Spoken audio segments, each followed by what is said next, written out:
Bueno, gracias a los compañeros y a las compañeras por la invitación y también a los compañeros del panel. Voy a tratar de hacer una intervención no muy larga para después seguramente puedan intervenir los compañeros y abrir una discusión, ¿no? Todos los lugares donde fui después del 13 de agosto, la parte buena de que hizo el sacudón de Milei es que todo el mundo quiere hablar, ¿no? O sea, que rompió el silencio que hay siempre en esas reuniones, que al principio no se habla, todo el mundo tiene cosas para decir, así que probablemente, es seguro que ustedes también la tendrán. Quizás a los que leyeron algunas de los textos que fui escribiendo o en el programa El Círculo Rojo, los editoriales, etcétera, escuchen algunas cosas de las que voy a plantear ahora, que estaban sintetizadas un poco ahí. Comenzando por, bueno, ya después del 13 de agosto, después de la sorpresa del resultado electoral y de lo que, en un sentido, lo primero que se ve, lo más impactante, que fue el triunfo de Milei y La Libertad Avanza en 16 de las 24 provincias, ganando en lugares impensados, gana la Neuquén del MPN, que supuestamente era uno de los partidos que tenía todo aceitado para ganar todas las elecciones que se le presenten siempre, le ganó a Gerardo Morales en Jujuy, le ganó al radicalismo mendocino, le ganó el peronismo cordobés, que también, supuestamente otra gran invención. Ahora va a salir un libro por Capital Intelectual que se llama Los Muchachos Cordobeses. No sé cómo explicarán este capítulo, pero también ganó ahí, que ya había ganado Macri, ¿no? Y un resultado, obviamente, que fue al margen de las expectativas que uno podía tener, no lo podía predecir nadie, ¿no? O sea, si hoy inclusive se vuelve a repetir, es medio difícil que uno diga, no, sí va a pasar esto.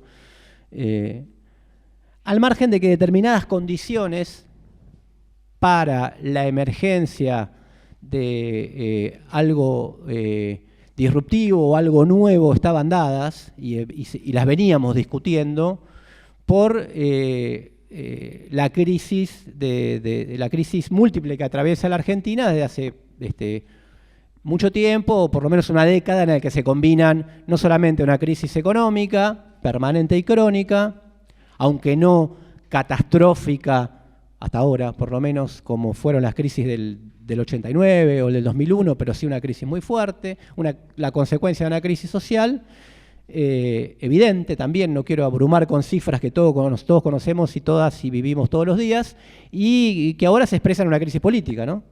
O sea, Milei, en primer lugar, es la expresión de la crisis del régimen de partidos, que ni siquiera podríamos llamarla ahora régimen de partidos, sino el régimen de coaliciones, que ya era una expresión de la crisis del régimen de partidos, ¿no? Post-2001 se tuvieron que armar coaliciones porque, como dirían los kirchneristas, con uno no alcanzaba y sin los otros no se podían, digamos, ¿no? O sea que tanto el panperonismo como lo que después fue Juntos por el Cambio, Cambiemos, tuvieron que unirse, Radical, el no peronismo, tuvieron que unirse para que les alcance, por lo menos para ganar elecciones. Para gobernar ya era otra cosa. Y ahora, inclusive, esa sumatoria de coaliciones tiene resultados que son cifras muy bajas, digamos, ¿no? 3/3 que hay expresa una relación de debilidades de todos con todos, incluido Milei. Obviamente, Milei es lo nuevo, es lo que aparece como lo nuevo, y es lo nuevo, pero el 30%, bueno, hoy veía los resultados finales del recuento definitivo, y no sé si no estaba un poquito por abajo del 30%, un punto menos Patricia Bullrich y un punto menos el Frente de Todos, más o menos, o sea que casi un empate técnico. Y si se toma en cuenta los que no fueron a votar, 10, 11 millones de personas, y que de los que efectivamente fueron a votar, o de los que conforman el conjunto del padrón electoral, entre los que no fueron y los que fueron, se baja un 20%, lo del mismo Milei, que es el que más votos sacó. Ni hablar de los otros, y ni hablar de Larreta, que fue como el gran derrotado de esta elección. Yo esa misma noche de las elecciones escribí como ensayé una primera lectura que se publicó el otro día en la edición online del Le Monde Diplomatique, en el cual planteaba una cuestión que tenía que ver con una dinámica, una cuestión más general de cómo explicar esto, de la pregunta estradiana, ¿no? ¿Qué es esto que todo el mundo se preguntó al otro día? Que es que no se podía entender sin la dinámica, sin la falta de intervención, y ya el fortalecimiento de la derecha no se podía entender antes del batacazo electoral sin tener en cuenta la falta de intervención de el movimiento obrero, el movimiento sindical, los movimientos sociales, la pasividad, el quietismo impuesto por las organizaciones, la mayoría de ellas adheridas al oficialismo, que hacían que en la escena pública, en el debate político, faltara una voz potente, ¿no? O sea, digo, como dinámica general, al margen de después el fogoneo que le dieron los medios a Milei, que le permitieron posicionarse donde se posicionó, de los empresarios que lo ayudaron, como Eurnequian, por ejemplo, que es el que más lo ayudó, entre otros, como bien se cuenta en el libro, que ahora será un bestseller, supongo, porque que sacó el periodista Juan Luis González de Perfil, que se llama El Loco, sobre la historia de Milei, que cuenta ahí concretamente cómo Eurnequian peleó para que lo posicionen en América, sobre todo por una interna que tenía con Macri, entonces le quería dar aire para que lo cuestione a Macri, y Macri estuvo durante todo su gobierno intentando sacarle los aeropuertos a Eurnequian, porque digo, a veces la política tiene una dinámica que da estos resultados por estos enfrentamientos, por ejemplo, ¿no? Pero que, bueno, en líneas generales no se podía entender el fenómeno sin la pasividad, la quietud de las organizaciones obreras y de las organizaciones sociales que agrupan a los trabajadores informales, a los trabajadores precarios, trabajadores y trabajadoras precarias, etcétera, que hacían que esté venga sobre representada en el escenario público la voz de la derecha y de la ultraderecha, ¿no? Jugando con el título del libro de Pablo Stefanoni, La rebeldía se volvió de derecha, que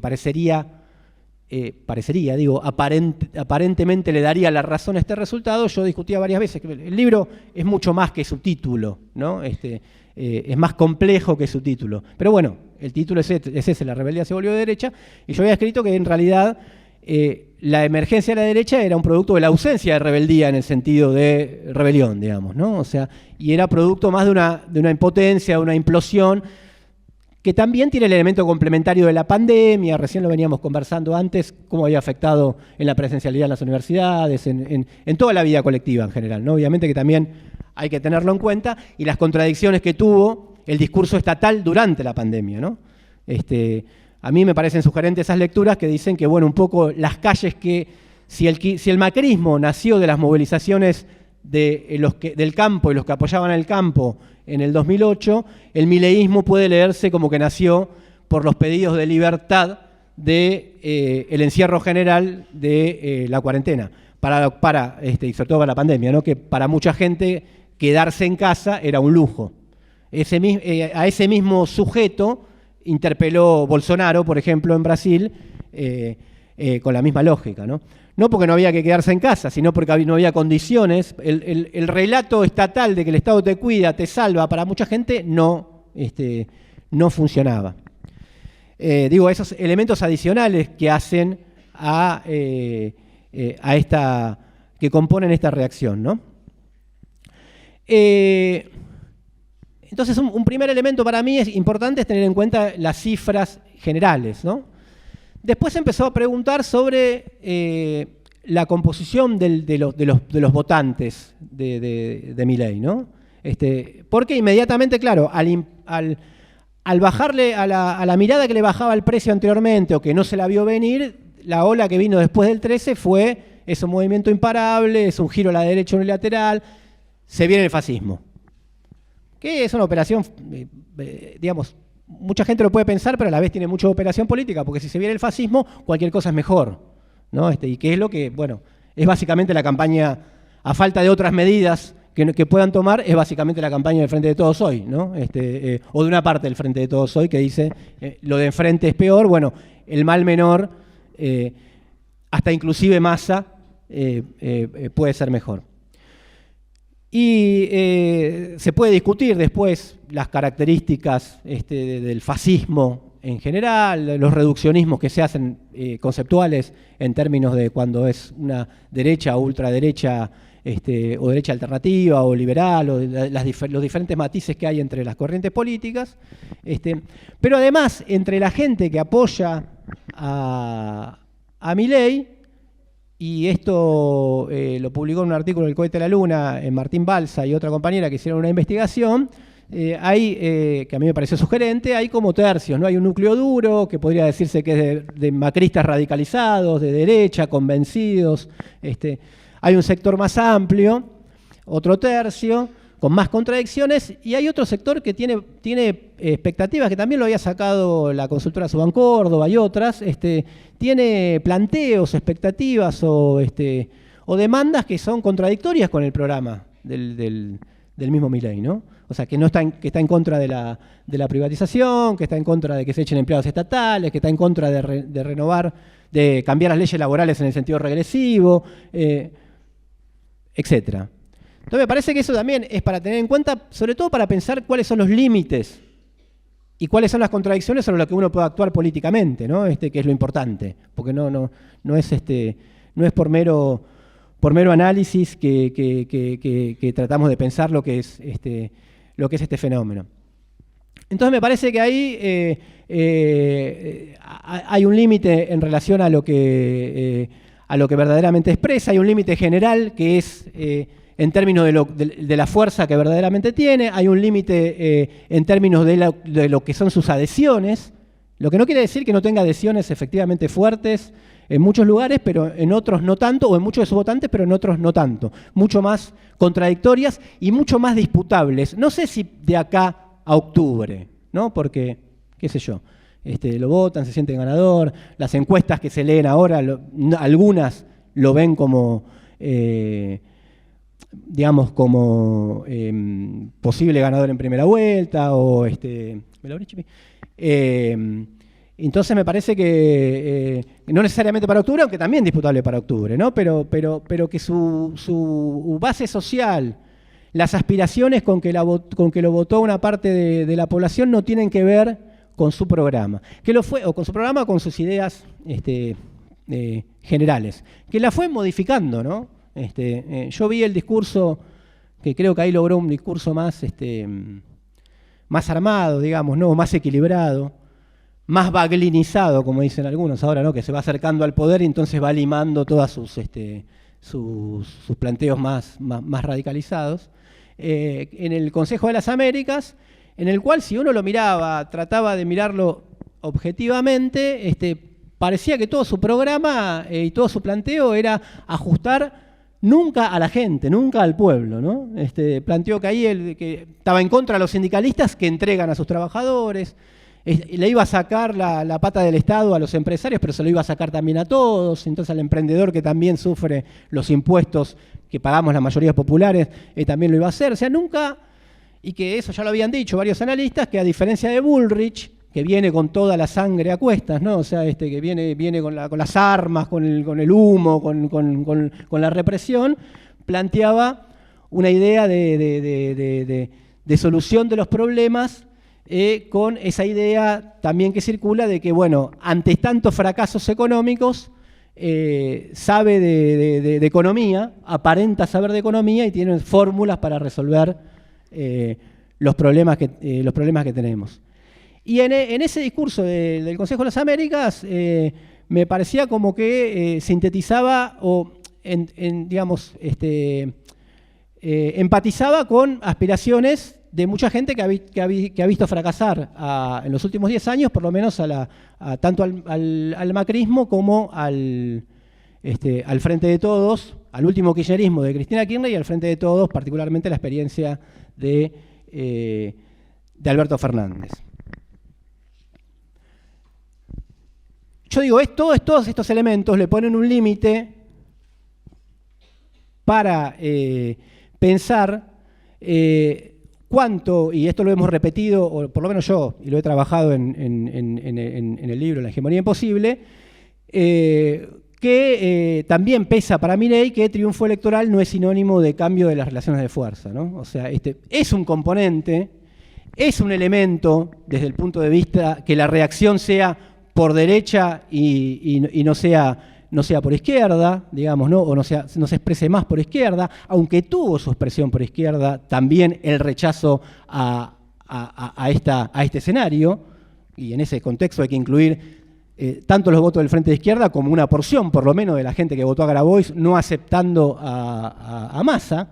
En ese sentido, el único éxito que tuvo la operación, creo, pensada por el kirchnerismo, que era poner o la maniobra o como quieran llamarle, que era poner la candidatura de Grabois, fue contener votos que podían ir a la izquierda, y creo que eso tuvo su efecto, no porque iban a cambiar el escenario de conjunto, pero sí podrían cambiar, variar parcialmente los resultados, y creo que ahí, en términos de los números que estamos discutiendo, es decir, del 30% de Milei, del menos del 30, 28, 27% de las otras dos coaliciones, el Frente de Todos y de Patricia Bullrich, si uno suma los votos de la izquierda, del Frente de Izquierda, los de la izquierda que no pasó las PASO y los votos de Grabois, estamos hablando de alrededor del 10% de los votos que entran en esa disputa política, aparte de ser una voz en el escenario político, ¿no? Entonces entra también dentro de una relación de fuerza. Digo, para tomar los elementos objetivos y no ser ni demasiado pesimista ni demasiado optimista, y tratar de leer el fenómeno con honestidad sobre los hechos, ¿no? Sin engañarnos a nosotros mismos. Y el otro día leía un texto de Juan Carlos Torre, que analizaba el tema del peronismo, y daba si uno le sacaba el final sobre contra quién se habían pronunciado los distintos outsiders que habían surgido a lo largo de la historia, empezando por el mismo Perón, cualquiera de los elementos que él planteaba se presentan ahora en la realidad. El fracaso de los partidos tradicionales, el fracaso económico, el fracaso político, alguien que viene de afuera a tratar de mostrar que con otra racionalidad puede resolver los problemas. En el caso de Perón venía de la racionalidad militar, digamos, que tenía otro peso en la Argentina antes de la última dictadura militar. En el caso de Menem, alguien que venía de los márgenes después de la crisis, después de la crisis del 89, que venía de los márgenes del norte y con esa impronta que tenía, que era una mezcla de Facundo Quiroga y no se sabe qué, digamos. En el caso de Kirchner, que por más que venía del sur, por más de que todos ellos, incluido el propio Milei, hasta ahora formaban parte del sistema político, pero bueno, eran presentados como que venían de afuera, ¿no? Como que venían a solucionar con soluciones demagógicas, o no tanto, los problemas que el sistema político no puede solucionar. Y a mí me parece que Milei tiene mucho de esas características, clásicas en un sentido de momentos de crisis orgánica o de crisis de representación, en las que, en términos de Juan Carlos Torres, esto era caracterizado como los fenómenos populistas, ¿no? Fenómenos populistas de izquierda, fenómenos populistas de derecha, etcétera, que es en las que no se encuentra una salida progresiva de una fuerza social o política organizada de los propios trabajadores que pueden poner una hegemonía alternativa de la clase trabajadora, y bueno, muchas veces las salidas son así, con bonapartismos, populismos o demagogia, que después tienen que tener las condiciones para poder imponer, digamos, una salida, ¿no? Menem las tuvo, las condiciones internacionales, por el neoliberalismo que estaba en ascenso, porque infligió una derrota a la clase trabajadora entre los años 89 y 91. Kirchner la tuvo por otros motivos, pero también con un marco internacional que iba a su favor, por el superciclo de las materias primas, la incorporación de China en el mundo, el 2001 y arbitrando sobre esa situación. Y ahora la situación es mucho más abierta también, ¿no?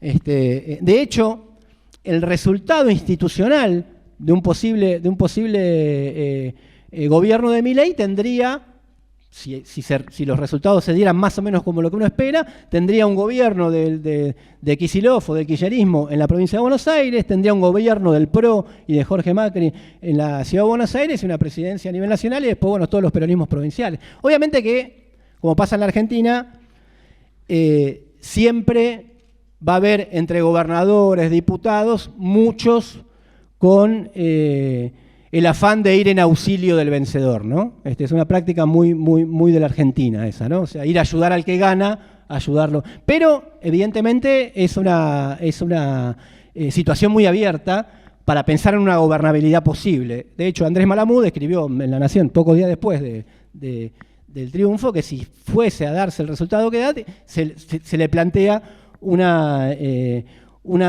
gobernabilidad imposible, ¿no? Y por último, y con esto cierro para que puedan intervenir los compañeros, creo que esto sigue hablando de una relación de fuerzas todavía abierta, ¿no? Los contras que tiene en términos de la falta de una hegemonía política o la falta de una coalición política amplia, ni siquiera un partido. Inclusive los que lean el libro de Juan Luis González te dice que lo que era el proto-partido libertario lo liquidó para hacer acuerdos con castas provinciales de distinto tipo, con gente que compra y vende partidos, etc.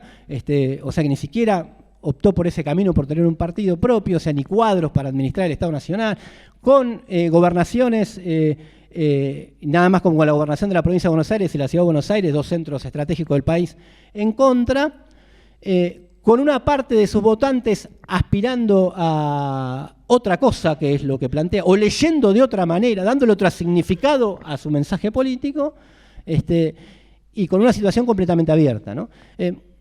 Digo porque es el que más posicionado está para las elecciones de octubre, y para imaginarnos un escenario que también sería un escenario para cualquiera de las otras dos coaliciones, también oral para Bullrich y también para Massa, ¿no? Estamos hablando de un escenario muy abierto y muy disputable, que hace a la necesidad de la campaña y de la posición política, de dejar sentada una posición política en octubre fuerte de la izquierda, lo más fuerte posible, inclusive con conquista de bancas o lo que sea, lo más fuerte posible para eso que se viene después, digamos, ¿no? Que sabemos que por una vía o por otra, por una vía de shock que puedan querer aplicar tanto Milei o ahora Bullrich, que se quiere larretizar un poco, ¿no? para controlar los votos de Larreta, o por una vía de ajuste negociado, ¿no? O sea, que es lo que está haciendo Massa ahora. Es lo que hizo después de la devaluación, jugando, el mayor jugador para el aporte a la campaña de Milei es Massa, hoy. Haciendo la devaluación que hizo del 20%, la inflación, y va camuflando cosas, como por ejemplo que el problema de la educación pública es de los docentes y las docentes, que es lo que dijo en algunas de las declaraciones, le decía en el último editorial del Círculo Rojo. O que, bueno, en el caso de la educación, que hay que terminar con los paros, que hay que terminar con, porque el problema pasa por ahí, dando un mensaje a todos los sindicatos. Digo, ahí tienen, porque es un escenario abierto y porque se viene desde esa perspectiva, ajuste de distinta manera. Es importante lo que se puede hacer de acá hasta octubre para la campaña y para el día después de la campaña. En síntesis, mi idea es, y que después lo podamos discutir, es ver el escenario mucho más, es ver el fenómeno mucho más contradictorio de lo que se presenta, por lo menos en los medios, entre los que están espantados y entre los que están enamorados un poco del nuevo fenómeno de Milei, ¿no? Esto lo planteaba en un artículo de la revista Panamá, como que había abierto una nueva grieta, ¿no? Entre los que decían, ¿qué es esto? ¿Qué es este aluvión de gente que vota tan raro? Y como si no tuvieran razón, y yo tomo una frase de Martín Rodríguez que me parece muy interesante, que dijo, Milei no tiene razón, pero sus votantes tienen razones. Y los que ven que está fundando un nuevo ciclo, ¿no? Está fundando un nuevo ciclo. El otro día lo veía, un compañero, amigo casi, Mario Santucho en una reunión de la revista Crisis, abierta, ¿no? Por eso lo digo, en la que decía que ya se ha convertido en un nuevo centro del sistema político argentino que antes estaba en el kirchnerismo y ahora está en Milei, ¿no? Es una lectura, no coincido, digamos, me parece todo un escenario mucho más abierto y me parece que mirarlo de esa manera básicamente nos permite, pensar cómo se disputa no solo con la derecha, sino con los que se someten a la derecha o la ayudan, no solamente de acá a octubre, sino más en general. Bueno, por mi parte, eso nada más por ahora.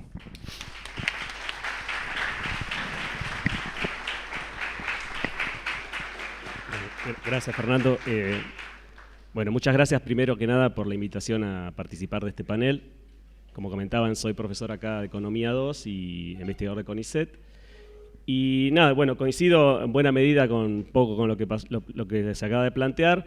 Señalaría algunas cosas que me parecen importantes. Por un lado, el punto de vista, digamos, de la proyección de la economía argentina, digamos, Fernando lo planteó bien, digamos, una crisis ya de largo aliento, de casi 10 años, pero una crisis que, si bien a nivel regional, digamos, podríamos decir que el capitalismo, a nivel global, pero a nivel regional, el capitalismo está atravesando una crisis importante en casi todos los países de la región. En el caso argentino, esta crisis se manifiesta con este proceso de crecientes niveles de inflación, que es un problema peculiarmente argentino, podríamos decir, y es un problema muy serio en el sentido de que la respuesta que cualquiera de las fuerzas políticas que pueda ganar en octubre o noviembre va a tomar acciones concretas en relación con eso.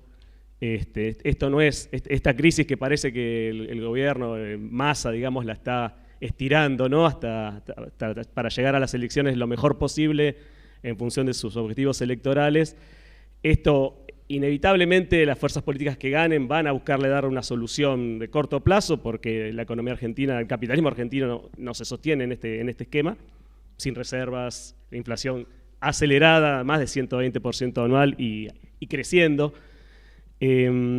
Y con esto me parece que es un problema que se abre y que va a marcar el próximo año seguro, no importa quién gane. Sí creo que si el triunfo de Milei, que parece ser altamente probable y cada vez más probable a la primera vuelta, por lo menos, de nuevo, las encuestas no se puede creer en las encuestas en realidad a esta altura del partido, pero está claro que hay una tendencia, una tensión ahí. Yo creo que van a ser los primeros 6 meses de ese gobierno, en particular, en ese caso, van a ser muy complejos, porque si bien la fuerza política de Milei no tiene, digamos, la estructura para gobernar, la realidad es esa, digamos, no tiene la estructura política para sostener, sí está claro que está tejiendo alianzas hacia el lado, digamos, del macrismo, de Juntos por el Cambio, digamos, de construir un gobierno seguramente de una forma de cierta coalición con esos sectores políticos para poder llevarlo adelante. Porque esto es cierto, digamos, que muchas de las cosas que se plantean para adelante, desde la locura, digamos, de la dolarización sin dólares, hasta cualquier otra de las opciones que plantean, requieren apoyos políticos en las instituciones públicas, en el Parlamento, en el Senado, en diputados, en distintos planos, y eso inevitablemente va a buscar hacer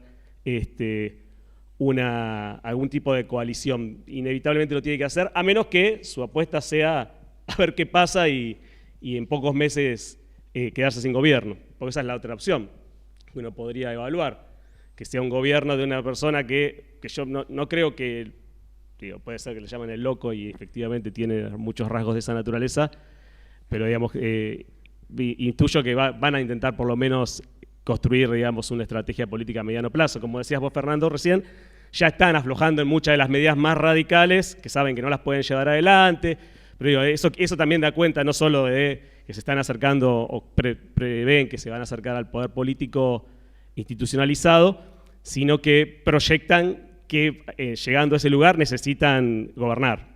Y eso me parece que ahí hay que ver también eso que se está construyendo por detrás de la elección en sí, que me parece que se está empezando a ver ese armado detrás de Milei. Me parece que ese es un punto importante.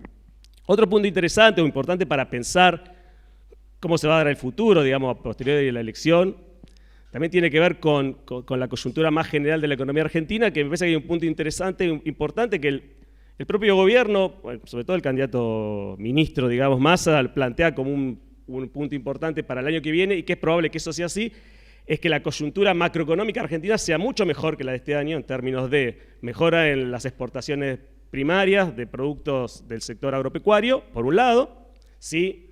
No se produce otra sequía, que puede también pasar, porque digamos, sabemos que la crisis climática está pegando, y esta es la segunda gran sequía en 4 años, puede volver a golpear inesperadamente o esperablemente, pero además está el avance, y hasta ahora no se ve que eso se vaya a frenar, el avance del proyecto Vaca Muerta, que efectivamente va a crear un cambio estructural en la economía argentina. Esto es evidente. Cualquier estimación de mínima plantea, digamos, que el sector exportador de hidrocarburos basado en Vaca Muerta y en algunos otros yacimientos que están empezando a desarrollarse, va a crear una segunda pampa húmeda que va a competir políticamente con ese sector. Eso también es interesante para pensar hacia adelante quién gobierne, qué control va a tener sobre recursos que hoy no tiene, más que indirectamente. Hoy, digamos, el principal exportador de Argentina, que controla la principal cantidad de divisas, es el sector agropecuario, donde el Estado tiene un mínimo control de los actores que regulan eso, ¿no? Que producen, que exportan, digamos, que realizan las actividades económicas ahí.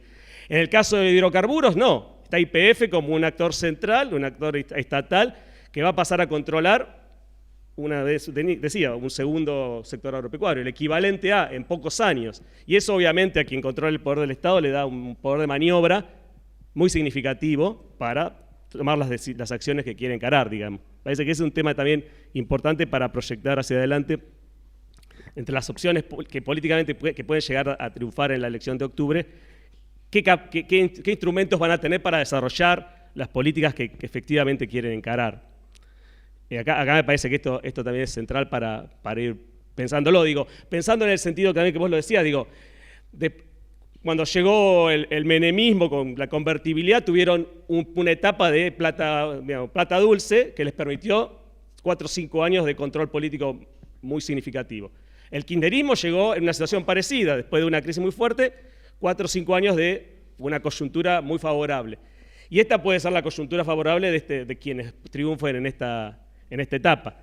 Digo, también para pensar si efectivamente, a mí me parece que hay algo ahí también de un nuevo ciclo que se abre, en términos económicos, digamos, de esta transformación que creo yo va a ser importante en la estructura económica argentina, y un ciclo en lo político vinculado también medio al cierre del ciclo de 2001, digamos. Vos señalabas, me parece importante esto de, digamos, la desmovilización general de las organizaciones populares a grandes rasgos de los sectores sindicales, del movimiento piquetero en buena medida, muchos integrados, no solo desmovilizados, sino fuertemente integrados a una fuerza política en particular, ¿no? Que es el peronismo, no sé, digamos, la Unión por la Patria ahora. Digo, que están integrados ahí y yo no los veo saliéndose de esa estructura política hacia el futuro, a pesar de la coyuntura. Entonces digo, me parece que ahí se abre también es una etapa de nuevo, una etapa que probablemente sea más expansiva en términos generales, macro, pero donde no venimos arrastrando un proceso de movilización popular tan importante como en otras etapas, como por lo menos la etapa 2003, 2004, 2005. Y eso me parece, yo tengo muchas más preguntas, tal vez que Fernando planteó muchas reflexiones, yo tengo muchas más preguntas, me parece a mí, en relación con esto. ¿Qué efecto va a tener eso en la coyuntura futura, digamos, ¿no? La falta de la desmovilización general que estamos atravesando. Eso me parece que es un tema que tenemos que reflexionar y pensando en estos espacios, digamos, cómo hacer para construir fuerzas sociales más amplias, digo, porque una cosa que me parece clara, que la elección mostró, que por lo menos en términos electorales, las izquierdas estamos muy disminuidos, más allá de que uno puede empezar a hacer números y decir, bueno, sectores dentro del espacio de Grabois y qué sé yo, pueden ampliar hasta 10%, pongámosle. Pero yo creo que, digamos, los sectores más radicales dentro de eso son mucho más pequeños en términos electorales, y eso es un problema para, digamos, una disputa más general. No solo un problema por el número, sino por tener el peso institucional que podés tener, la disputa que podés dar en algunos espacios, en el Congreso, por ejemplo, que también siempre es minoritaria, ¿no? Pero me parece que ese es un tema que hay que evaluar colectivamente, encontrar una vuelta, digamos. No puede ser que la izquierda vaya a una elección y saque el 3% de los votos, o el 4, o el 5. O sea, digo, a menos que, digamos, por eso, o sea, hay que pensar la cuestión. Y cuando hay muchos sectores por fuera de los partidos que participan electoralmente, que podrían participar, digamos, de esa articulación política y que hoy me parece que está como muy fragmentado. Eso es una preocupación que me parece que es importante abordar en algún momento, tal vez este sea un espacio para hacerse las preguntas, por lo menos, la necesidad, digamos, de ampliar ese espacio de articulación con un montón de organizaciones que no están integradas o participando activamente de esta cuestión. Parece que ahí hay algunas cuestiones que habría que encarar, aún en el camino a la elección de octubre, digo, para pensar cuáles son los planteos que hay que hacer, cómo encarar digamos, el camino de acá a un mes y medio, digamos, las organizaciones que están por fuera del FIT Unidad que participan en la elección, parece que es importante ver cómo se las puede, de alguna manera, coparticipar de ese proceso. Digo, no solo en función de la elección, sino en función del camino para adelante, pero, digamos, no reducir esa articulación a qué hacemos de acá al año que viene. Digo, como preguntas y como incógnitas que yo tengo, por lo menos. Y otra cosa que me parece importante, que ahí Fernando un poco planteó algunas hipótesis que han estado circulando y que seguramente hemos conversado, todos hemos conversado en estas semanas, en relación a quiénes votaron a una fuerza política como La Libertad Avanza, con ese nombre, y quién cree que eso es libertad, ¿no? Lo que se plantea de ese espacio, pero no solo quiénes votaron ahí, sino cómo se los interpela desde los sectores desde la izquierda, digamos, ¿no? Porque estadísticamente dicen, bueno, hay mucha juventud metida en esos espacios, los jóvenes y las jóvenes, sobre todo jóvenes varones, digo, pero también mujeres, que en los últimos 4 o 5 años vieron, digamos, imposibilitado acceder a una educación como en condiciones, o no pudieron conseguir empleo, o han estado muy precarizados, mucho más precarizados y crecientemente precarizados. Y sectores juveniles que vieron que, me parece que acá se ha planteado una cuestión importante, que no ven en el Estado una respuesta, un Estado que no les ha dado respuesta a los problemas que enfrentan. Y que ahí también es un tema. Yo creo que ahí como que se ha generado una contradicción, de nuevo, y una pregunta tal vez sea, entre un discurso que plantea, y que lo planteamos también nosotros desde la izquierda, digamos, ¿no? El Estado te puede ayudar a resolver problemas colectivos, y en la práctica lo que muchos hemos visto, que el Estado, y las fuerzas políticas en el Estado, pero lo que vemos es el Estado actuando, más bien no resuelve nada. O sea, en este proceso de las cosas cada vez están peor para un sector muy importante de la población y crecientemente están peor. Si uno mira los datos de caída de los niveles de ingreso de los sectores no informalizados de la población, que tienen empleo informal, que son fundamentalmente juveniles, hay una tendencia a la caída brutal en los niveles de ingreso. No solo que el empleo es súper precario, sino que los niveles de ingreso en los últimos años ha caído en esos sectores de una manera increíble. Los sectores formales más o menos no han perdido tanto en los últimos 3-4 años respecto a la inflación, digamos más o menos, capaz que han perdido 4 puntos, 5 puntos, pero los sectores informales, que son jóvenes, digamos que trabajan en empleos súper precarizados, han perdido 20-25% en el último año y medio. Es una brutalidad y yo creo que ahí por eso no hay una contradicción entre un discurso que plantea que el Estado va a ayudar a resolver problemas y en la práctica no lo está haciendo, digamos, no porque nosotros podamos plantearlo, sino porque desde el propio Estado se plantea ese discurso, las fuerzas políticas que gobiernan. Y ahí eso genera, digamos, ruido y genera desazón y genera angustias, y yo creo que hay algo ahí que hay que observar y que hay que encontrar ahí una forma de interpelar a esa multitud de gente que no son todos fachos y, digamos, no son el núcleo del mileísmo, llamémoslo, pero que es indispensable interpelarlas, porque son una masa de gente que se ha incorporado a la vida política seguramente en los últimos 5, 6, 7 años en el marco de la Argentina que hemos estado viviendo y que necesitan encontrar respuestas, ojalá que sean colectivas, porque si no lo que hacen es lo que están haciendo, respuestas para adentro.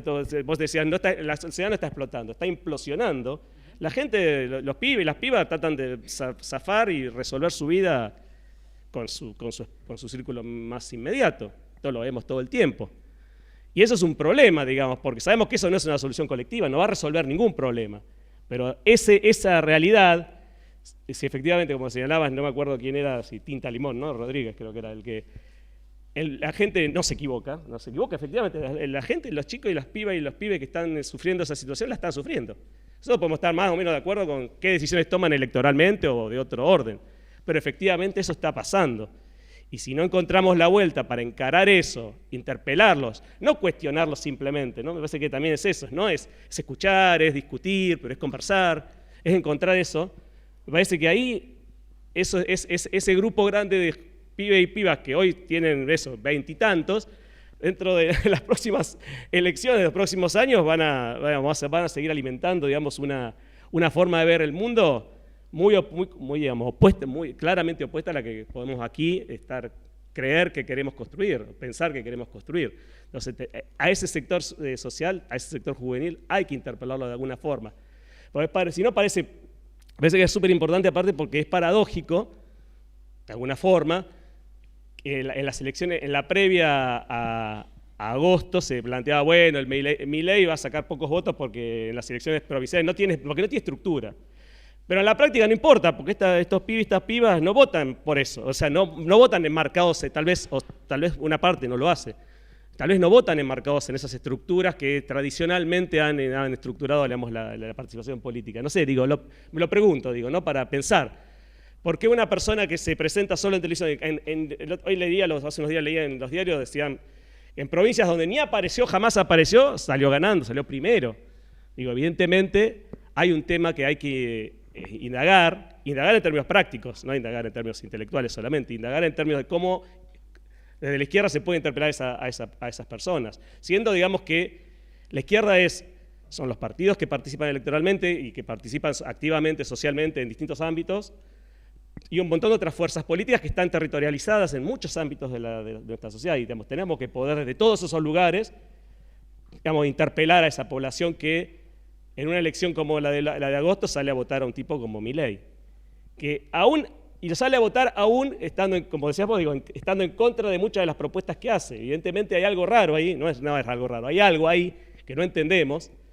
¿Por qué puede ser que una enorme cantidad de personas, millones de personas, votan a una persona que dice que quiere hacer cosas que todos los votantes parecen estar en contra de ellas? A mí me parece paradójico, pero nos tiene que intrigar para poder abordarlo. Me parece que estos espacios son interesantes para poder también pensar ese tipo de cosas. Me parece que ahí hay una cuestión que tenemos que poder encarar. Así que voy a ir cerrando como para darle paso al Chipi para poder seguir conversando. Me parece que por ahí van algunas de las preguntas que por lo menos yo me hago en este contexto, que evidentemente a mí también me sorprendió, digamos, lo que ocurrió. No solo me sorprende, sino que me preocupa seriamente por lo que implica en términos políticos de como un potencial momento de quiebre en la historia política argentina, ¿no? Me parece, si bien puede ser que no, bueno, yo no tengo la bola de cristal, no sé qué va a pasar, y no sé qué va a pasar en relación también a la capacidad que tengamos como pueblo de organizar una resistencia a lo que sea que pase, que no va a ser sencillo, sabemos eso, no importa quién gane. Pero en cualquier caso, me parece importante sí entender que esto no es una cosa más, no es un momento más. Lo que está pasando en el proceso electoral político argentino hoy y en el proceso más general económico me parece que es casi muy trascendental. O sea, yo creo que se puede abrir un cambio de etapa muy negativo para el conjunto de nosotros y nosotras. Me parece que es preocupante y me parece que en ese sentido hay que darle una vuelta seriamente, hay que ponérselo a pensar y no ir a los lugares comunes a la hora de discutir.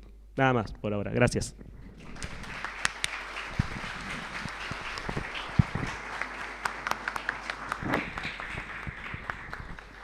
Bueno, buenas tardes, compañeras, compañeros. Yo quería partir de la reflexión en dos planos, ¿no?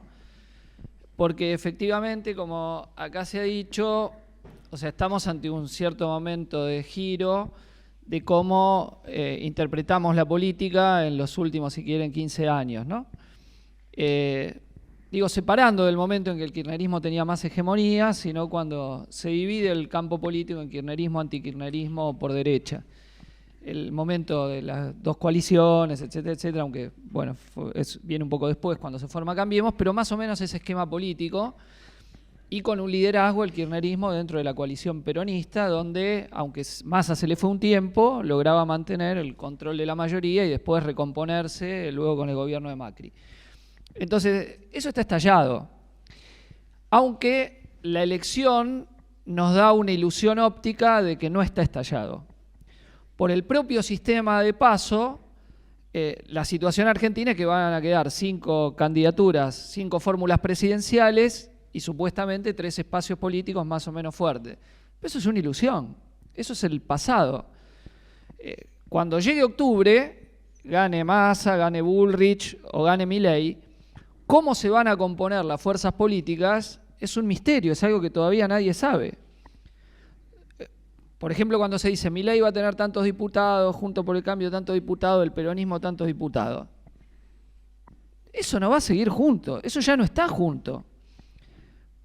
Se puede partir en 2, en 3 o en 4 Juntos por el Cambio, se puede partir en 2 o 3 o en 4 lo que está con el peronismo, puede componerse, si gana Milei, una nueva alianza con gran parte de Juntos por el Cambio, o la totalidad, o la totalidad del PRO, o un 80% del PRO, más una parte importante del peronismo y surgir una nueva fuerza política. Puede explotar en 10. Todo eso, son hipótesis reales de lo que vamos a ver. Por ejemplo, Juntos por el Cambio, ¿qué hipótesis tenía? Que Milei va y todos los diputados que salgan con Milei después se los compramos. ¿Está bien? Pues justamente no es una estructura, no es los casos de como cuando Trump había ganado el Partido Republicano y entonces gana una estructura y desde ahí derechiza todo el Partido Republicano, lo encolumna, o Thatcher al Partido Conservador, o Boris Johnson más recientemente al Partido Conservador. No, acá es algo nuevo de gente que no se sabe dónde va a ir, que incluso después a lo mejor se le va más temprano que tarde, eso dependerá del éxito que tenga Milei inicial, en construir alianzas, en hacer algo, si es que gana. Si pierde también se le puede ir casi todo. O sea, yo lo que quiero decir es que estamos ante una realidad muy fluida y donde los fenómenos políticos que van a reemplazar de algún modo lo que ahora hay es algo que está por verse.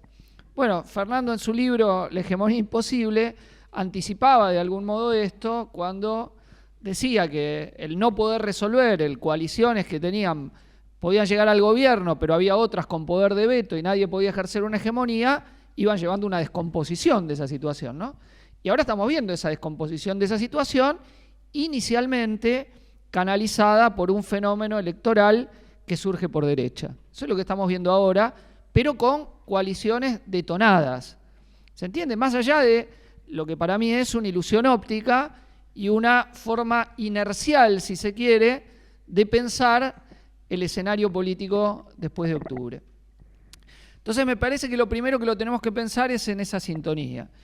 Y eso está moldeado por un elemento que tampoco podemos no señalar con claridad, que es que Argentina está bajo el sometimiento al Fondo Monetario Internacional por los próximos años y que ese es un condicionante obviamente muy fuerte, porque el año que viene hay que pagar 10.000 millones de dólares y ya en 2025, 20.000 millones de dólares, 2026, 21, 22 y así hasta el 2031, 2032.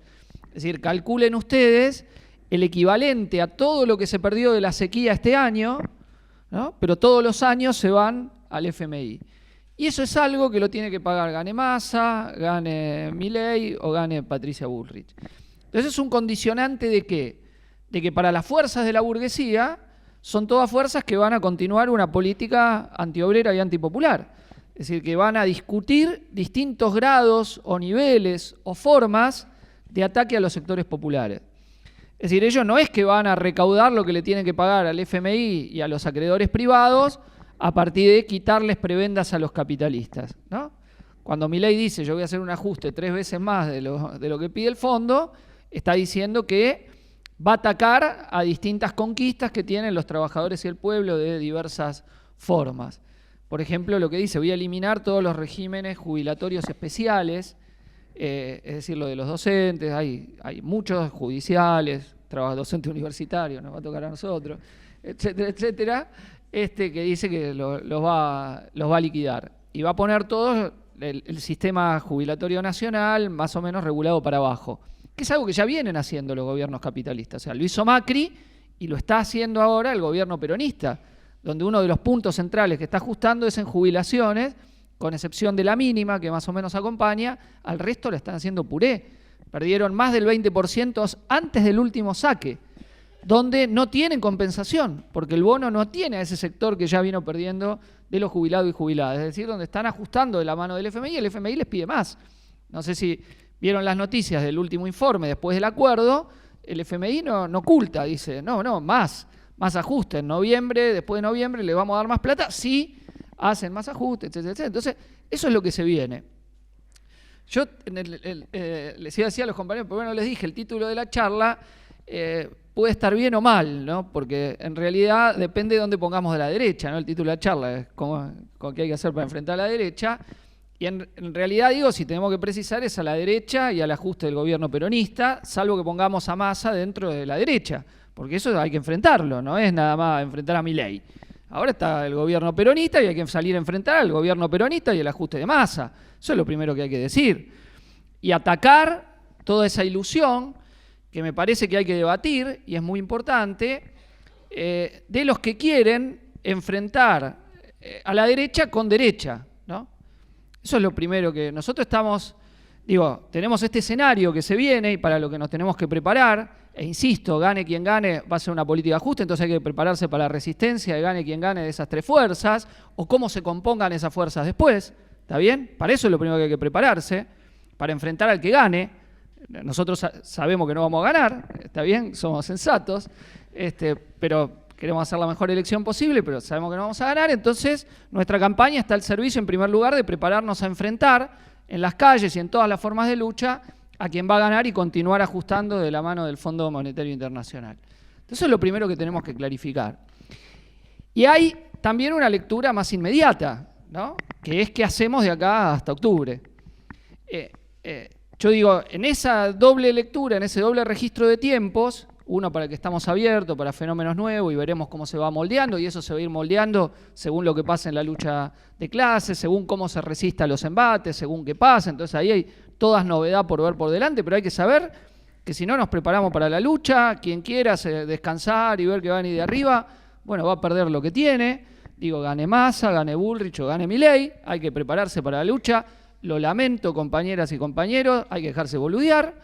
Es así, si creen que con pasividad más o menos se va a mantener esto, no, nos endeudaron al fondo y el fondo viene a sacarnos lo que tenemos, entonces será bajo un contorno u otro, nos lo van a querer sacar y hay que saber eso que se viene. Quien no quiera luchar, bueno, se resignará a perder lo poco que tiene, las pocas conquistas que le quedan, o a ver cómo el país se sigue degradando, se vuelve cada vez más desigual, más mercantilizado, cómo los monopolios ganan más y cómo vamos a extrañar el 40% de pobres, si se quiere, aunque algún sector se salve, porque los 90 fueron eso. Los 90 se salvó un sector de la clase media alta mientras se degradaba la vida, mientras la educación pública estaba todavía peor que ahora, mientras cuando la economía crecía la desocupación se iba al 14, 15, 16%, hasta que eso explotó. Y explotó en cortes de ruta, explotó en levantamientos de los desocupados, privatizaron las jubilaciones. Y eso no es solo un programa de Milei, eso es lo que yo quiero decir. Es un programa de la burguesía, hasta dónde puede avanzar en eso. Y hasta dónde puede avanzar sin desatar un levantamiento popular. Y esas son las dudas de la burguesía con Milei, no la duda de avanzar en mercantilizar todo lo que puede, etcétera, etcétera. Y ver cómo lo hace y eso. En realidad, el plan burgués no era Milei el plan A de la burguesía. El plan A de la burguesía era, ni siquiera Bullrich, era Larreta o Massa. Es el plan A del capital. Ahora, ese plan parece que no va, salió este muchacho y entonces están adecuando al nuevo plan y al nuevo escenario. Y al escenario también de Bullrich le pusieron a Melconian, uno que opinan que es un hombre de ellos, que va a actuar bien, que tiene más calle, que tiene más tacto, para parar a Patricia, que parece que no convencía mucho, que habla medio con cosas sin sentido muy coherente, muchas cosas, entonces ahora tratando de ordenar eso. O a Milei, donde empiezan todos a tejer, a ver cómo lo cortejan, ya todo el aparato del peronismo está discutiendo lo que ellos llaman los vasos comunicantes con Milei, etcétera. Se están adecuando al nuevo escenario y a ver ¿Cómo hacen? Tratando de no desatar una revolución, o un levantamiento popular, o algo que dé vuelta a este escenario rápidamente. ¿Qué puede pasar? O sea, no es que no puede pasar, puede pasar. Menem, digo, y si comparamos con los 90, Menem fue Menem después de algo muy tortuoso. Los 2 primeros años de Menem fueron profundamente inestables y hubo derrotas en la lucha de clases que permitieron asentarse al menemismo. Derrotas de las luchas por las privatizaciones, división de la CGT, cooptaciones, y eso le permitió cierta estabilización, ¿no? Y un mapa político internacional también, donde la caída del muro de Berlín y las luchas antiburocráticas terminaron cayendo a la derecha y reforzando el neoliberalismo. Menem se subió a ese tren. El mundo ahora también está en un lío bárbaro, está todo inestable, qué es lo que va a primar no sabemos, hay una guerra en el centro de Europa, bueno, situaciones frágiles en la economía internacional. O sea, todo está, insisto, por verse para decir que no es que gana Milei y ya está bien el neoliberalismo, 5 o 6 años de... Veremos, dependerá de la lucha de clase, dependerá del nivel de resistencia, dependerá de los límites que se le pone, como ocurrió con Macri, que también tenía un plan de máxima y no pudo aplicar su plan de máxima. Aplicó una parte de su plan, ¿no? Incluso fue al FMI por no haber podido aplicar una gran parte de su plan ante la resistencia popular. Entonces veremos con una fuerza política endeble, en construcción, que veremos qué solidez tiene, veremos si se puede consolidar, veremos quién la constituye. Entonces digo, en ese sentido, insisto, primera idea, nos tenemos que preparar para la resistencia, para la lucha, etc. Bueno, y para mí la batalla electoral es parte de prepararnos para eso, la batalla que tenemos hasta octubre, donde hay una pelea que yo creo que hay que discutir claramente. ¿Ustedes conocen a alguien de derecha que vota a alguien de izquierda? ¿Conocen a alguien de derecha que vota a alguien de izquierda? Alguien que está, digamos, por privatizar todo, por liquidar los salarios, por reforzar el extractivismo, por precarizar el empleo, por sacar los derechos laborales, que dice, che, yo le voy a votar a Miriam Bregman para que no gane Milei. Creo que no. Creo que ni error estadístico hay. El de derecha vota a gente de derecha. Bueno, acá el peronismo tiene una... que perdió 6 millones de votos, que hizo una elección catastrófica, que a lo mejor esta vez se transforma en algo del pasado, tiene, sin embargo, la capacidad de convencer a gente de izquierda que tiene que votar gente de derecha. Entonces nosotros estamos en la batalla electoral hasta octubre convenciendo a gente de izquierda que votar gente de derecha es malo para la izquierda, para los trabajadores, para los sectores populares.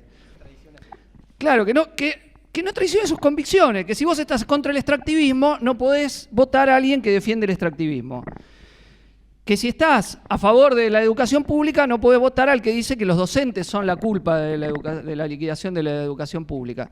Que si estás en apoyo al pueblo de Jujuy no podés votar al amigo de Morales que no condenó la represión de Jujuy.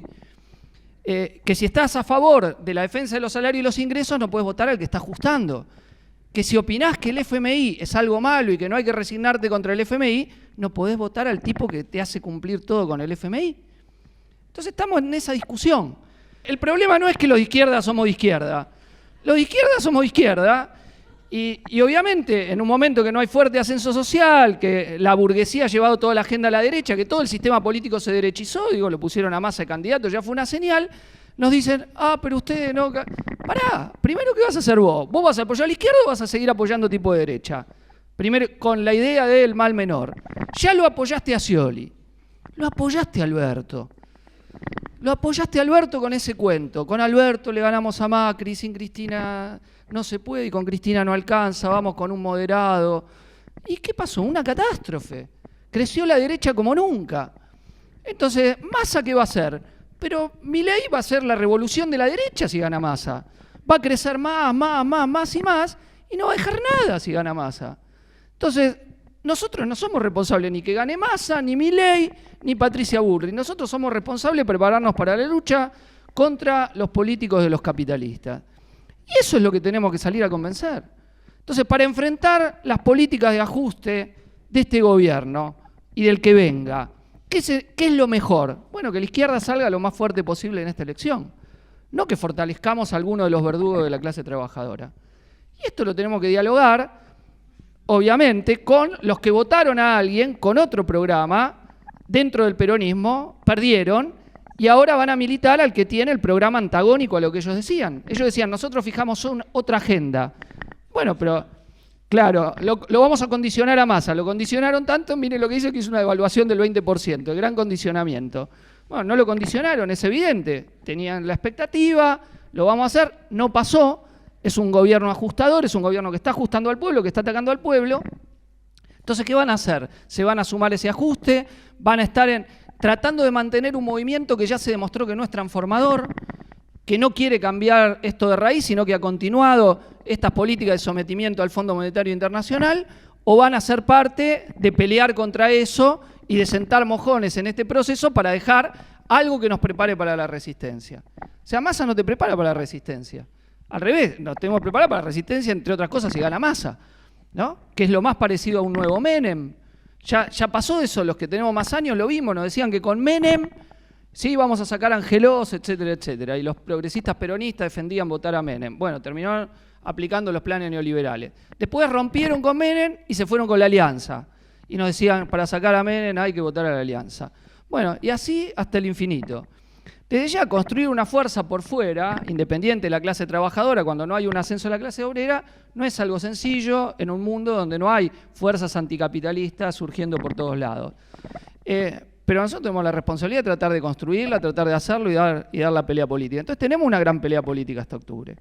Porque esa presión para que la gente de izquierda vote tipo de derecha sea parcialmente superada. No es lo mismo si nosotros repetimos la elección que si la aumentamos, que si la disminuimos como dato político. ¿Se entiende? No es lo mismo, es un dato político de la realidad. Y entonces si la izquierda avanza, y por ejemplo lo que dicen, muchos analistas hacen la pregunta, ¿contendrán los votos de Grabois Massa? Bueno, si una parte viene hacia la izquierda no es lo mismo que si todo lo contiene Massa. Milei, ¿contendrá todos los votos? No es lo mismo, yo estoy por... A lo mejor es una pelea perdida, no lo sabemos, tanto en la gente de Grabois, a lo mejor es tan mal menorista que opina que después Massa y en el balotaje Bullrich. ¿Está bien? Nos van a convencer de que para parar la derecha hay que votar a Bullrich. ¿Se entiende? Ya les digo, ya nos están convenciendo que para parar a la derecha hay que votar a Patricia Bullrich. Bueno, o sea, no parás, ¿entendés? Empezás por Alberto, por Massa, por Pato Bullrich. O hay que votar a Milei para parar a la derecha, ¿se entiende? No sé, siempre alguno más derecha hay con el cual otro... ¿Se entiende? Esa lógica no para más. O sea, en algún lado hay que parar, cortar, decir, no, hay que construir algo de izquierda y nosotros apoyamos y trataremos de hacerlo y hasta donde lleguemos. Entonces, yo insisto, ahí hay una pelea, hay una disputa, hay una discusión con la base esta de Milei que mencionaba Fernando. A lo mejor hay una parte que la podemos convencer. Esta es otra elección. La elección anterior había 27 candidaturas. Los spots nuestros no los debe haber registrado nadie, o muy poca gente. ¿No? Eran buenos los spots, todo, pero entre 27, ¿quién te registraba?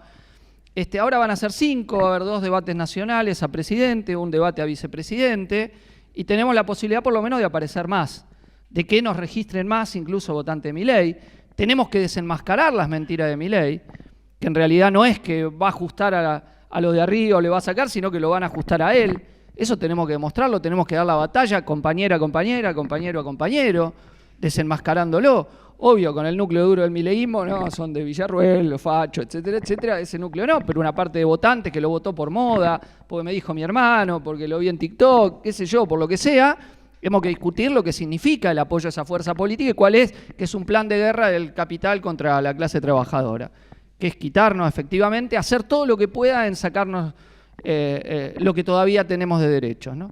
Entonces, bueno, está esa pelea política y es una batalla que tenemos que dar.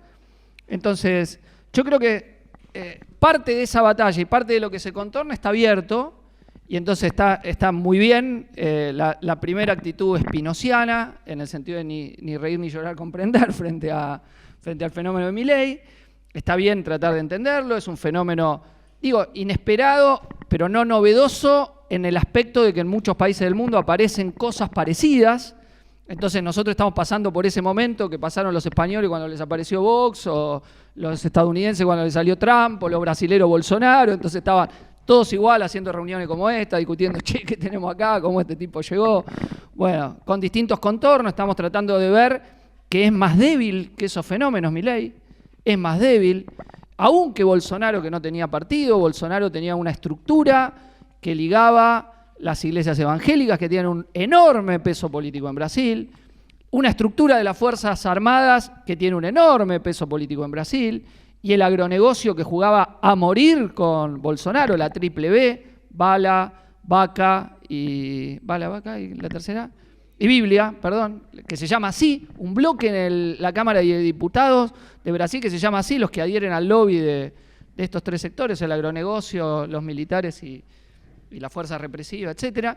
Milei es más débil que eso, tiene el partido militar, que lo votó masivamente, pero no tiene hegemonía el partido militar. Habla Villarruel por él se cuida mucho.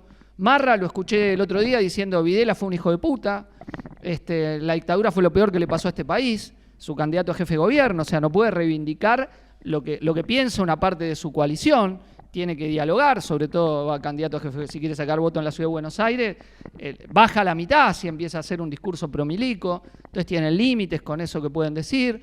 El discurso que va a tener, ahora Milei se guarda y manda a hablar gente, como acá se decía, para ver esto lo voy a hacer o no lo voy a hacer. Ya se parece al segundo semestre de Macri. Todo lo que vos le decís, che, pero vas a privatizar la educación. No, esas son de segunda generación. Pero vos no ibas a privatizar la salud. No, esa tercera generación. No hay condiciones. Eso es un proyecto a 30 años. Y las jubilaciones, que también ellos tienen el plan de todo eso. ¿Lo harán o no? Depende de la relación de fuerza. Están tomando en cuenta la relación de fuerza, que son una cosa débil, ver qué pueden construir. Entonces nosotros, insisto, tenemos una disputa con ese sector, tenemos con votantes de Graboy, tenemos una discusión con compañeros que apoyaron otra fórmula de izquierda para apoyar a la izquierda, para que la izquierda que va a estar, cuanto mejor saque, va a fortalecer la lucha de los trabajadores, los sectores populares que se venga después. Nosotros hemos hecho una primera propuesta a distintas organizaciones, no solo del FITU, de convocar a una gran movilización contra el ajuste de masa y contra los ataques de la derecha, que se está discutiendo con distintas organizaciones, veremos si la podemos concretar. Yo estoy de acuerdo en eso que dice Mariano, no solo la fuerza del FITU, sino otros colectivos y organizaciones. Hay todo un conjunto de organizaciones que han llamado a votar al FITU, que a nosotros nos parece ultra positivo, y dar la pelea con ellos en la campaña, los compañeros del Frente Darío Santillán, Corriente Plurinacional, del MULCS, del FOL, que firmaron una declaración que para mí es muy positiva, de cómo enfrentar este proceso electoral ahora con una clara definición, no centreando. Hay algunos otros compañeros de izquierda que han centreado y dicen, bueno, veremos si en la izquierda o más hay corte de boleta. Bueno, acá los compañeros estuvieron muy bien, salieron en contra de la presión del mal menor y nosotros tenemos que salir y batallar juntos. Son muy positivas esas definiciones cuando hay un intento de la burguesía de transformar este turno electoral ya en un balotaje anticipado entre tres y hacer desaparecer que hay una alternativa de izquierda. O sea, no tenés por qué caer en esas candidaturas. Si sos de derecha, sí, votalo. Yo no, al que es de derecha no le voy a decir que no vote a nosotros, pero al que es de izquierda allá, digo, hay gente que se define de izquierda y va a votar, a ese que va a votar candidato de derecha, yo le quiero decir, no, votá con tu convicción. Basta de que te convenzan en eso, que antes, aún del balotaje, ya tenés que votar el mal menor y entonces así la izquierda nunca va a haber izquierda. Pues siempre te convence que hay algún burgués que es un poquito menos malo que el otro, nunca va a haber nada. Siempre algún burgués va a ser un poquito menos malo que el otro. Nunca dos son iguales. Siempre va a haber algún mal menor para apoyar. Entonces, si no es izquierda, es el malmenorismo permanente que siempre... Yo soy de izquierda, pero nunca voté a alguien de izquierda. ¿Se entiende? ¿Cuánto tenés? 80 años, le contás a tus nietos. Y vos, abuelo, sos de izquierda, sí, ¿y a quiénes votaste? Y... No,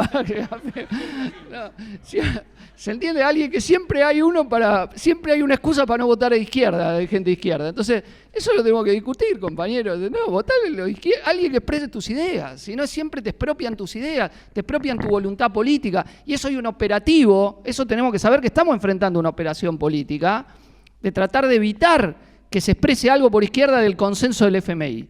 Esa es la pelea que tenemos ahora hasta octubre. Hay un consenso del FMI del ajuste y las variantes son sobre ese consenso del FMI y el ajuste. Por último, yo entiendo y es lógico que haya temor ante un Milei y gente preocupada. ¿Cómo no vas a estar preocupado ante un tipo que dice que vas a perder lo que tenés? Pero las sensaciones en realidad en la población son muy distintas. Hay gente que nosotros queremos convencer que no está preocupada sino esperanzada. Y gente que está preocupada. Y nosotros tenemos que dialogar con los dos sectores. Al que está esperanzado, mostrarle la ilusión de esa esperanza, lo que es no realista, lo que es el real programa que tiene Milei, la composición de fuerza, que defiende a los empresarios, que habla de la casta política para no hablar del poder económico, que eso es lo que no quiere discutir, que es un empleado del poder económico, que va a gobernar al servicio de ese mismo poder económico, de los que fugan la guita, de los que hacen los rulos con los dólares, de los que hacen negociados, de los que se la llevan en pala. Y hay que dialogar con los que están preocupados, que esa preocupación no la vamos a enfrentar con candidatos ajustadores, sino que nos tenemos que preparar para enfrentar ya el ajuste que está en curso, no dejarlo pasar. Lo escuchaba a Yasky en un programa de televisión diciendo que hacer un paro general sería funcional a la derecha. Insólito. Cuando te están golpeando los salarios, cuando hicieron un golpe brutal a los ingresos de todo el pueblo trabajador, como bien decía Mariano, algo que viene licuando los ingresos de todo el pueblo. Entonces, si eso es, y le empujás todos los tipos a Milei, al sector informal, compañeros, yo no sé si ustedes analizaron las medidas, pero le dieron cero, ni demagogia con el sector informal, el sector que está no registrado. Un monotributista, parece una joda, 500 pesos le dieron, 500 miserables pesos, no por día, no por mes. Eso fue el gran aporte para paliar la inflación. ¿Se entiende? Pero parece una joda. Y los aliados de los sindicatos y de los movimientos sociales oficialistas, en contra de moverse contra eso que es una burla, cuando hicieron un shock devaluatorio y de precios que todavía sigue. Entonces, ¿cómo una parte de la población no va a decir, y bueno, que venga la dolarización, que venga lo que sea, que venga Milei? Si el otro es una joda de cómo siguen golpeando a una parte de la clase trabajadora. Entonces, nosotros tenemos que clarificar eso, no entrar en la trampa de que hay que pelear contra la derecha y no pelear contra el ajuste. Hay que enfrentar a la vez el ajuste y los ataques de la derecha. Hay que pronunciarse contra el ajuste. El que avala el ajuste está trabajando para Milei, el que no quiere hoy enfrentar el ajuste. Y tenemos que salir a disputar, yo creo, para tratar de lograr el mejor resultado posible con movilización en la lucha, en las calles y también en las elecciones. Entonces, no disminuyo que hay una pelea política, llamo a todas las compañeras y compañeros que están, obvio, a seguir deliberando, discutiendo, pensando, reflexionando, está muy bien, haciéndonos preguntas que nos tenemos que hacer, viendo, analizando cómo se va constituyendo el proceso político. Esto está muchas cosas abiertas, veremos hasta dónde llega. La economía argentina, Mariano dice una cosa que es muy cierta, tiene elementos favorables desde un aspecto, pero a la vez tiene una enorme fragilidad. Entonces, las reservas negativas en el Banco Central son un factor de enorme fragilidad que hace que cualquier viento te puede llevar puesto, aún sin la intención de que sea. Entonces, tenemos que seguir. Pero a la vez que hacemos eso, yo llamo a ser combatientes. Para mí hay una pelea política activa que hay que asumir. Veo muchos compañeros jóvenes, muchos más duchos que yo seguramente en el manejo de las redes sociales, a combatir libertarios, a combatir malmenoristas, al combate en defensa de la independencia política de la clase trabajadora, de que izquierda vota izquierda y no vota derecha, de que no somos ni complacientes con el poder, ni sometidos al Fondo Monetario Internacional, a combatir, compañeras y compañeros. Parece, insisto, no disminuyendo la importancia de pensar, de reflexionar sobre lo que se viene. Como todo momento de giro, es un momento de incertezas, de escenarios abiertos, de escenarios no definidos, pero si queremos incidir en ese escenario abierto, no definido, tenemos que intervenir y actuar. Entonces, entiendo que hubo un momento de shock, todo bien, todo el momento, pensamos, leímos, reflexionamos, lo seguimos haciendo, no digo no seguir pensando, no seguir con algo de la actitud espinociana, pero en el principio fue la acción y hay que dar la pelea. Yo insisto con eso, que me parece importante, porque la otra fuerza está actuando, ¿está bien? No es que no están actuando. Están actuando desde el Estado, está actuando la derecha, está actuando el gobierno, están tratando de convencer a la gente. Si ustedes ven los medios de comunicación, han tratado de imponer que hay solo 3 candidaturas y no hay nada más. Lo van a tratar de imponer con encuestas, lo van a tratar de imponer todo el tiempo. Entonces, ellos no quieren una izquierda importante. Miren, discúlpenme, lo último que les digo. La derecha jamás, aunque le convenga electoralmente, le da manija a la izquierda. Yo diría, si Bullrich quiere que le vaya bien, tendría que darle manija el Frente de Izquierda en la elección. Olvídense. La derecha no nos da manija, sabe que nosotros crecemos y que todo lo vamos a usar en su contra. El peronismo le armó la lista a Milei. No lo digo yo, lo dijo Sergio Berni en un reportaje en la televisión. Dice, nosotros le armamos las listas a Milei, le armamos los concejales, les cuidamos la boleta a Milei, le hicimos en parte la campaña a Milei. Y después nos quieren convencer que ellos van a combatir a Milei. Entonces, compañeros, digamos las cosas como son. Nosotros tenemos que combatir contra todas las variantes de la clase dominante y lo hacemos, sabemos que son las normas del juego, orgullosos lo hacemos, desde nuestra plena independencia política. Entonces, insisto que esa batalla que es la que tenemos por delante y eso, llamo a una actitud combativa, luchadora, sabiendo que el resultado obvio de la lucha de clases nunca está resuelto, pero que nosotros podemos ser un factor para ayudar a desatar la fuerza de la gran mayoría de la clase trabajadora. Si esa fuerza se desata, las clases dominantes difícilmente puedan pararla con Milei, con Massa, con Bullrich o con todos los que ellos quieran. Y nosotros queremos colaborar modestamente a ayudar, insisto, a la clase trabajadora a tener conciencia de sus propias fuerzas y de que no tiene que confiar en sus enemigos. Bueno, nada más, muchas gracias. La intervención del último compañero me hizo recordar una cosa que había anotado acá, entre varias cosas que anoté cuando intervenía Mariano, que hay un libro, hay un librito que editó Tinta Limón que a mí me gustó mucho, que se llama Brasil autofágico, entre la aceleración y la contención, justamente tiene eso en la bajada, que analiza las continuidades entre el lulismo y el bolsonarismo, de las fuerzas políticas y sociales que se fueron desarrollando entre el lulismo y el bolsonarismo. Entonces, por ejemplo, plantea el rol de los militares luego de que fueron parte de las misiones internacionales a Haití. Entonces, que se envalentonaron y cuando volvieron a Brasil dijeron, bueno, nosotros ahora queremos jugar un rol preponderante en la política nacional. Que, digamos, se empoderaron las Fuerzas Armadas, que no tienen las mismas características que tiene la Argentina, pero que pues la Argentina tuvo una derrota política al partido militar, sino que tiene otro peso, pero además se empoderaron por ese rol que le hicieron cumplir internacionalmente a un país que es muy importante, digamos, ¿no? Por sus dimensiones, por su rol en la geopolítica internacional. De hecho, ahora intervino para la cuestión de la incorporación de la Argentina a los BRICS, ampliar los BRICS, etc. Entre la aceleración y la contención, decían, ¿no? Y hablaba, repasaban los primeros momentos del ascenso de Lula, cuando, ante el temor que tenían de que los mercados le hagan un movimiento financiero, una corrida, o una movida, lo pusieron a Meireles, que era un neoliberal clásico, en el Banco Central, para manejar la política del Banco Central. Después hicieron un acuerdo con el centro político y le pusieron de vicepresidente a Dilma, ¿cómo se llama? A Temer, a Michel Temer, del PMDB, hicieron un acuerdo para contener lo que lo podrían correr por derecha. Entonces estos dos autores, no recuerdo el nombre preciso de los dos, dicen lo que hoy contiene, mañana acelera. Porque todos esos personajes, las Fuerzas Armadas, Meireles, Temer, fueron los protagonistas del golpe institucional contra Dilma Rousseff que permitieron después el ascenso de Bolsonaro, digamos, ¿no? Junto a la Operación Lavallato, digamos, que facilitaron ese camino.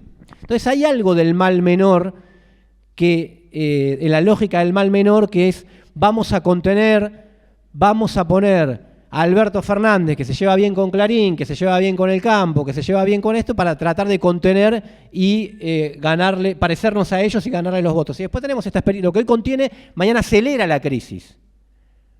Porque el gobierno de Alberto Fernández algo tuvo que ver en el ascenso de Milei, ¿no?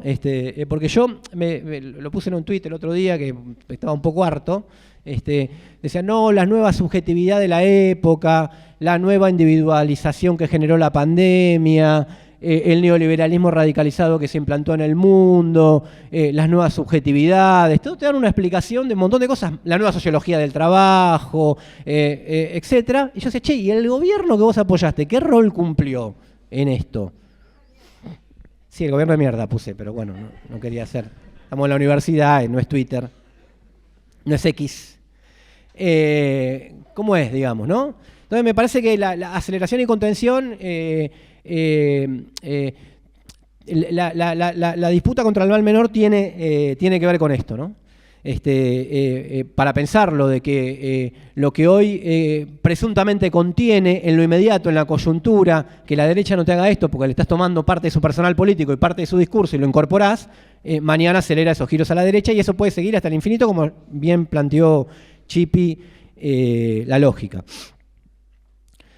Después a mí me pareció interesante lo que planteaba Mariano, porque yo creo que hay una situación en un sentido, y en alguna vez lo he planteado, como el 2001 en términos de indicadores, ¿no? Aunque ninguna crisis se parece, ninguna crisis igual, digamos, muchas crisis se parecen, pero cada una es específica. Pongamos que hay más trabajo precario, etcétera, que en el 2001, lo que pasó en el 2001, pero bueno, efectivamente se venía de un ciclo, por lo menos desde el año 95 hasta el 2001, que incluyó de todo, ¿no? Que incluyó los levantamientos provinciales, que incluyó el paro y medio, el paro y medio de Moyano, el propio moyanismo, las revueltas en el interior, etcétera, que fueron preparando el 2001. Y que eso no existió en el último tiempo. ¿Está bien? Entonces hay un ejercicio, para plantearlo en términos clásicos, de lucha de clases que no está y que tiene que ver con esta situación, ¿no? Nosotros lo planteaba al principio como, bueno, parte de la pasividad, que no es que se produce por generación espontánea tampoco, ¿no? O sea, se genera también, se milita desde las dirigencias sindicales hasta los movimientos sociales que se estatizan efectivamente. La estatalización del movimiento obrero, que es histórica, que viene del peronismo, ¿no? Hasta después de los movimientos sociales, tiene estas consecuencias. Digo, esto es parte de la explicación. Ahora, tampoco es que hubo nada. Cuando se quiso aplicar el programa lo más parecido a Milei, estuvo diciembre de 2017 y terminó el gobierno de Macri. Para mí, ahí empezó el fin. La revuelta de los de abajo. En el 2017 hablamos de las movilizaciones contra la reforma previsional, que después en marzo, desde arriba le dijeron, bueno, mirá, si no puedes aplicar las reformas que prometiste después del triunfo electoral de 2017, reforma laboral, reforma previsional y reforma jubilatoria, no te vamos a seguir prestando plata. Le prestó el fondo, pero le empezaron a exigir, y después vino lo que metafóricamente se llama la revuelta de los de arriba, de los mercados, que en 2018, todo ese estrés que se vivió durante 2018. Y ahora tuvimos otra experiencia en Jujuy, también, que después gana Milei, aunque la izquierda saca su voto, ¿no? O sea, Vilca sacó 13% en la elección a gobernador y sacó alrededor del 10% en la elección a senador, o sea que tiene eso. Muchas veces las acciones van por delante de esa conciencia. Y yo tuve la oportunidad de ver, entre estas cosas que se ve, un focus group que se hizo sobre votantes, digamos, de Milei, y que uno había cortado boleta en Jujuy con Milei y Vilca. Porque lo quería cagar a Morales. Bueno, es lícito. Está bien, porque si no, era el que competía con Morales y lo quería, pero planteaba que los que estaban con la gente, los que habían estado en las calles en Jujuy, era la gente de izquierda. Digo, porque ahí se expresaba una contradicción en sí mismo. Ese hombre era un campo de batalla tremendo, ¿no? O sea, pero bueno, digo, para plantear lo que planteaba en las encuestas a nivel general y a nivel de una experiencia concreta. Y el tema del Estado, que a mí me parece interesante lo que plantea Mariano desde ese punto de vista, porque hay una contradicción, y él lo expresó muy bien, lo que Pablo Semán llamó una mímica de Estado en el último tiempo, ¿no? O sea, un Estado que te dice que va a hacer muchas cosas y que después no hace ninguna. Hay momentos en que el Estado tiene más eficacia en resolución de problemas porque tiene plata, porque tiene mejores condiciones, y hay momentos en los que no, digamos, ¿no? Y en parte de esos focus también, en esa mímica de Estado, entran algunas verdades que habitan en el discurso de Milei. y que fueron parte de la historia argentina, lo conocemos, digamos, ¿no? El vaciamiento de las empresas públicas durante el alfonsinismo, el vaciamiento en términos presupuestarios, en términos de dejadez, en términos de burocracia estatal, etcétera, sentó las bases ideológicas para las privatizaciones. Ahí hay una disputa política, digamos, ¿no? O sea, ¿cuál fue la causa? Que eran que las empresas en manos del Estado eran por naturaleza en sí mismas podrían ser malas o había una orientación económica que por cumplir con los mandatos del fondo terminó así. Cualquiera que haya leído el diario Una temporada en el quinto piso de Juan Carlos Torre, y bueno, digo, para que conozca la década del 80, sabe que por qué terminaron esas empresas así y facilitaron la privatización.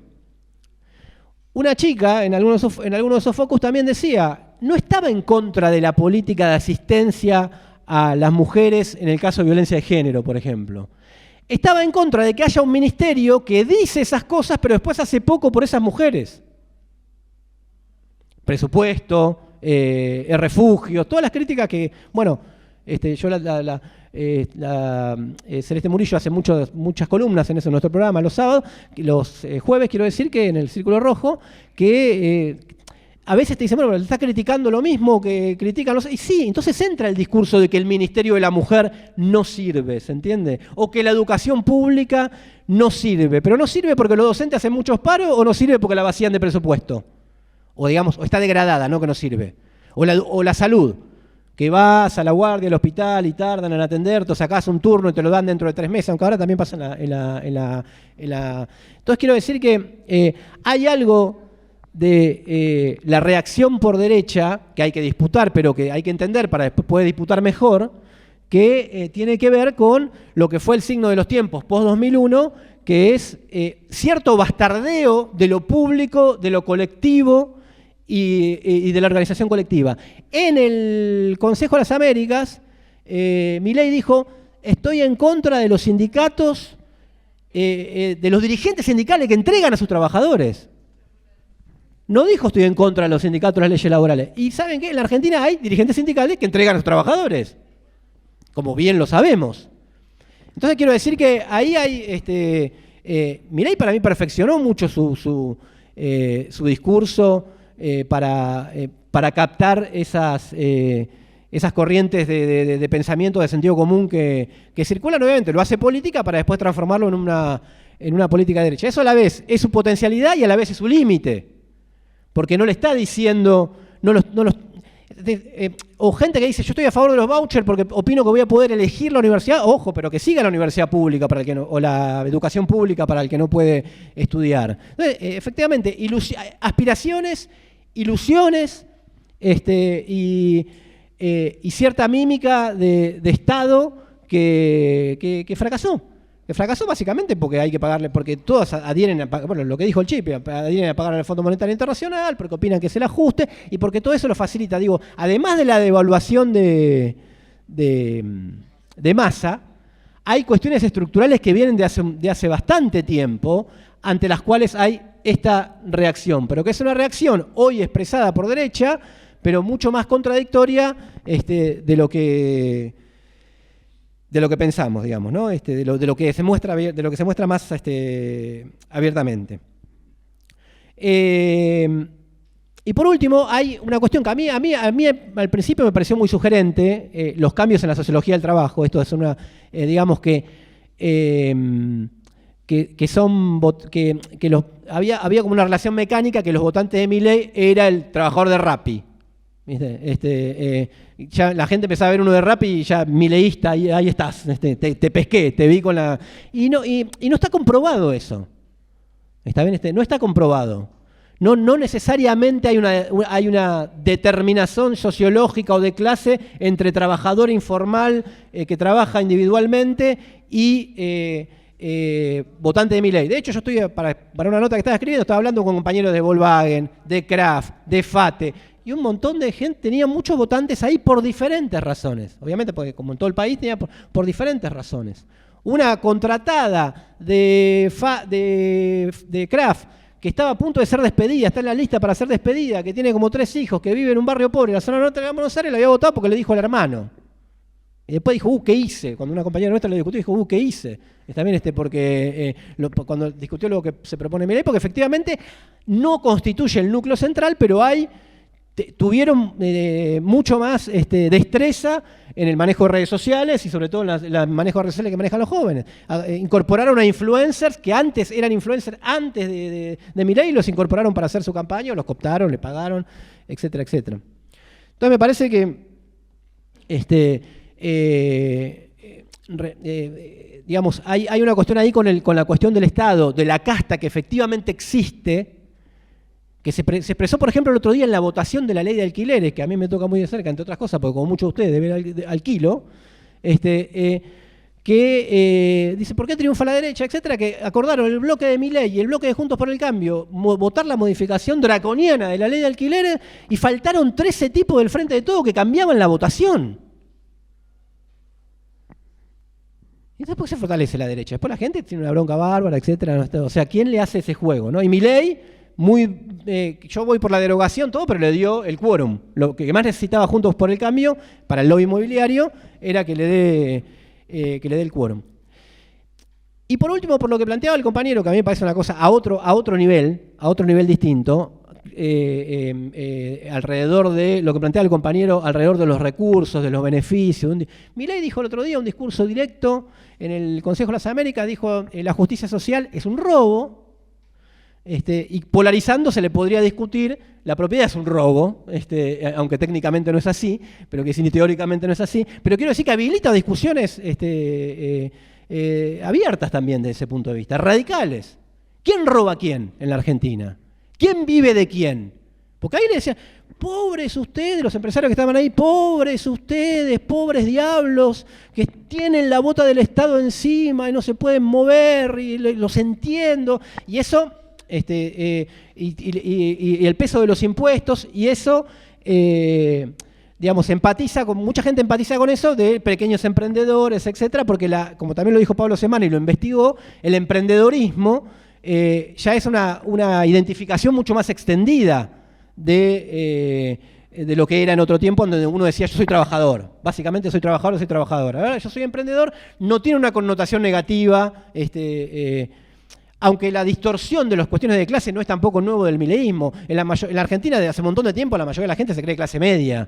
O sea, 80% se cree de clase media y mucho de eso son clase media trabajadora o son, en términos científicos, trabajadores. Pero el emprendedorismo entra porque efectivamente la Argentina tiene un sistema impositivo que grava a los pobres y a la mayoría y desgrava a los ricos y a las empresas. Cuestión que hay que discutir también. Todas estas cosas tienen que ver con lo que nos interpeló del discurso de Milei que entra también y que nosotros vamos pensando, no porque no lo tengamos como programa, sino qué cuestiones vamos poniendo para tratar de interpelar a de por qué fue para ahí.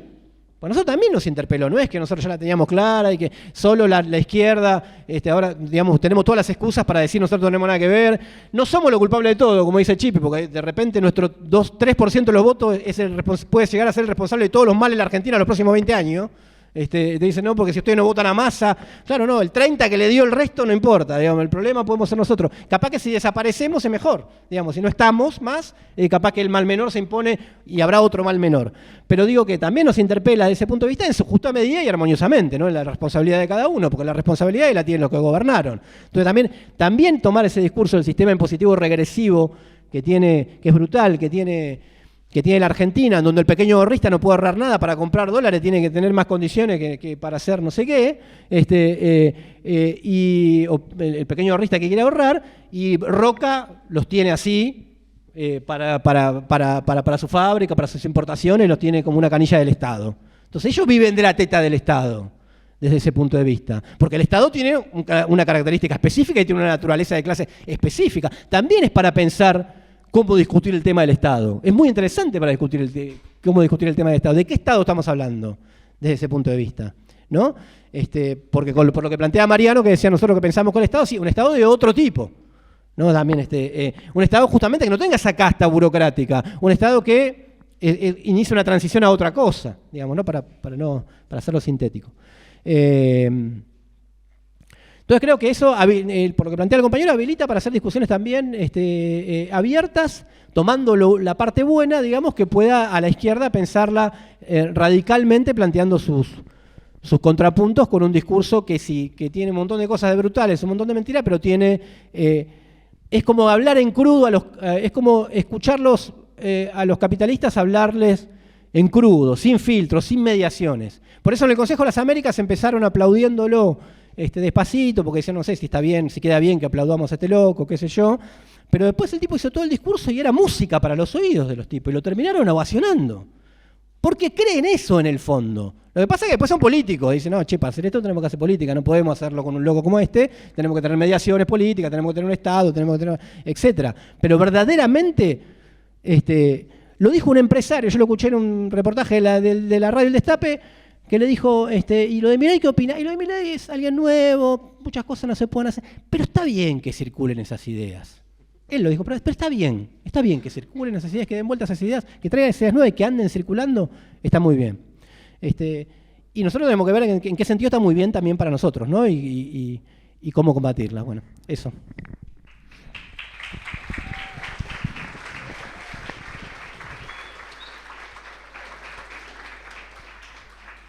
Bueno, algunas impresiones más que respuestas, pero bueno, primero pensamos para cambiar el mundo, eso está claro. Pero hay que pensar y pensar sobre nuestras luchas. Digo, van a la vez, digamos. Me parece que no es pensamos, después luchamos, sino que luchamos y mientras luchamos pensamos, porque si no vamos a cagada. Hay que pensar sobre lo que hacemos. Eso, digo, nada. Después, yendo a lo que decías recién sobre el tema del Estado, digo, si los sectores dominantes, los referentes políticos, mandaban a sus pibes a la escuela pública, fueran al hospital público, capaz que ahí la cosa cambiaría un poco también en el sentido de defenderían más a un Estado que funciona.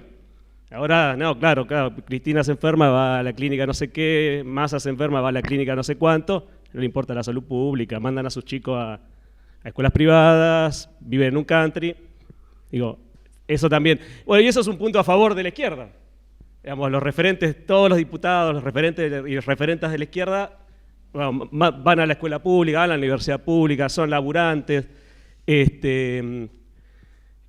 Digamos, me parece que eso es un punto importante. Eso es algo que tiene que ver con la coherencia, digo. Con la coherencia que, digamos, vos decías esto, ¿quiénes votan al cambio de la ley de alquileres? Y bueno, claro, no les importa nada, no tiene ninguna coherencia esos tipos. Hoy un día te votan una cosa que vos decís, está bueno, y mañana te votan todo lo contrario, sin ningún tipo de mediación y sin ninguna preocupación. Los sectores, digamos, del kirchnerismo, por ejemplo. Y me parece que hay un punto interesante para reflexionar sobre las diferencias. Después, el último compañero que habló acá, me parece que hablaba sobre esto del aceleracionismo, digamos, ¿no? La gente que dice, bueno, que reviente todo y vamos a ver. Y con eso también habla del nivel de angustia que hay social que está circulando, digo, porque eso lo hace uno individualmente, cuando uno se siente mal, hace cagadas. En la vida cotidiana, quiero decir, ¿no? Todos y todas hemos hecho cosas porque estábamos con la cabeza estábamos mal. Bueno, esto pasa, creo yo sin soy economista, tampoco me pidan que haga una reflexión psicológica sobre el tema, pero sí creo que esto un poco tiene que ver. Digo, hay un enorme grado de malestar social por muchos años y muchas circunstancias que hacen que, bueno, las decisiones que se toman individual y colectivamente no son las que uno debería fuera la mejor para uno. Pasa esto, votan a Milei que les va a sacar el trabajo. Y eso si uno le pregunta a los docentes de la Universidad de La Plata, o a los no docentes, o a los estudiantes, que es una universidad pública, va a encontrar una enorme cantidad de votantes de Milei en una institución pública, empleados o empleadas, o los estudiantes de aquí. Digo, entonces ahí hay algo que hay que entender, para interpelar, para conversar. Me parece que es central, si no hay algo que nos falta, digamos. Y después lo último respecto para ir a la cuestión esta del tema de inflacionario, digamos, claramente el tema inflacionario en Argentina se ha acelerado de tal manera que ahora tenés un mecanismo casi autónomo de indexación de precios donde, digamos, la devaluación del lunes después de la PASO dio cuenta de la inmediatez de evaluar y al segundo todos los precios se modifican al menos a ese valor. Si uno dice desde el punto de vista material, las empresas no tendrían por qué hacerlo, porque sus costos no aumentan a la misma velocidad, etc. Pero hay todo un mecanismo ya instrumentado en el cual las empresas, pero también los laburantes, cuando todo el tiempo estamos negociando paritaria, todos los meses lo hacemos porque estamos tratando de defender nuestro ingreso. O sea, es una cosa increíble que estamos negociando aumentos salariales mes a mes casi, o cada 3 meses, pero los aumentos son mensuales. Esto hace 5 años no era así. O sea, hace 10 estábamos cuestionando que los aumentos no fueran anuales. Ahora estamos mes a mes negociando salarios. Y eso es un mecanismo de protección que hacemos los laburantes y las laburantes, pero también obviamente hacen el kiosquero de la esquina, que si sabe que le van a aumentar el precio del producto que va a tener que comprar, si él no lo vende al precio aumentado, después ¿cómo va a hacer para comprar el reemplazo? Hay un mecanismo de fijación de precios, digamos, a precio de reposición, llamémoslo, así se llamaría.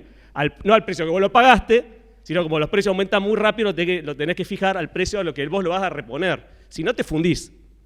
Digo, no es para justificar, es para entender lo que está pasando. Hay un mecanismo de indexación acelerado y este es un enorme problema que cualquiera que quiera venir a frenar el problema de inflación va a intentar resolverlo de alguna forma. Seguramente lo que pueden hacer es, 2 o 3 cosas. Se me ocurre que una, obviamente, la medida esta de la dolarización, si pudieran hacerla, yo la veo inviable desde el punto de vista práctico, más allá de que no sirve para generar mucho más problemas de los que resuelve, pero si dolarizaran podría ocurrir lo que ocurrió en Ecuador, que tuvieron inflación durante un año más, inflación en dólares, y eso después se estancó, como pasó también con la convertibilidad en Argentina, que vos tuviste una inflación acelerada durante el primer año y después la inflación va a 0 prácticamente.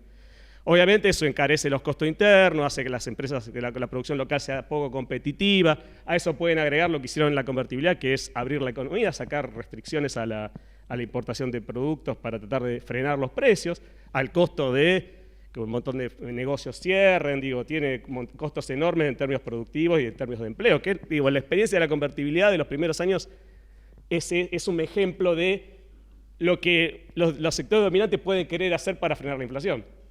Tiene un enorme costo social y productivo. Pero yo creo que por eso, si uno tiene que evaluar qué es lo que van a estar buscando intentar hacer, van a ir por esos lados, mecanismos digamos, que desarticulen el mecanismo de indexación lo más rápidamente posible, metiendo una presión enorme sobre la actividad económica. El fondo lo que plantea en efecto es eso, es ajustemos lo más posible, bajemos el déficit fiscal, pasemos si podemos a superávit fiscal y vemos qué pasa. Eso obviamente tiene un costo en términos productivos que pueden ser 2 o 3 años de recesión, que ahí baja el empleo, la baja en el empleo genera presiones para que los salarios suban menos, y eso puede bajar la inflación. Por eso digo, hay experiencias que eso funciona, tiene enorme costo. Eso creo que por ese lado van a ir las opciones que el masismo o Milei, cualquiera, digamos, los que pueda llegar a ganar, van a intentar establecer. Me parece bien.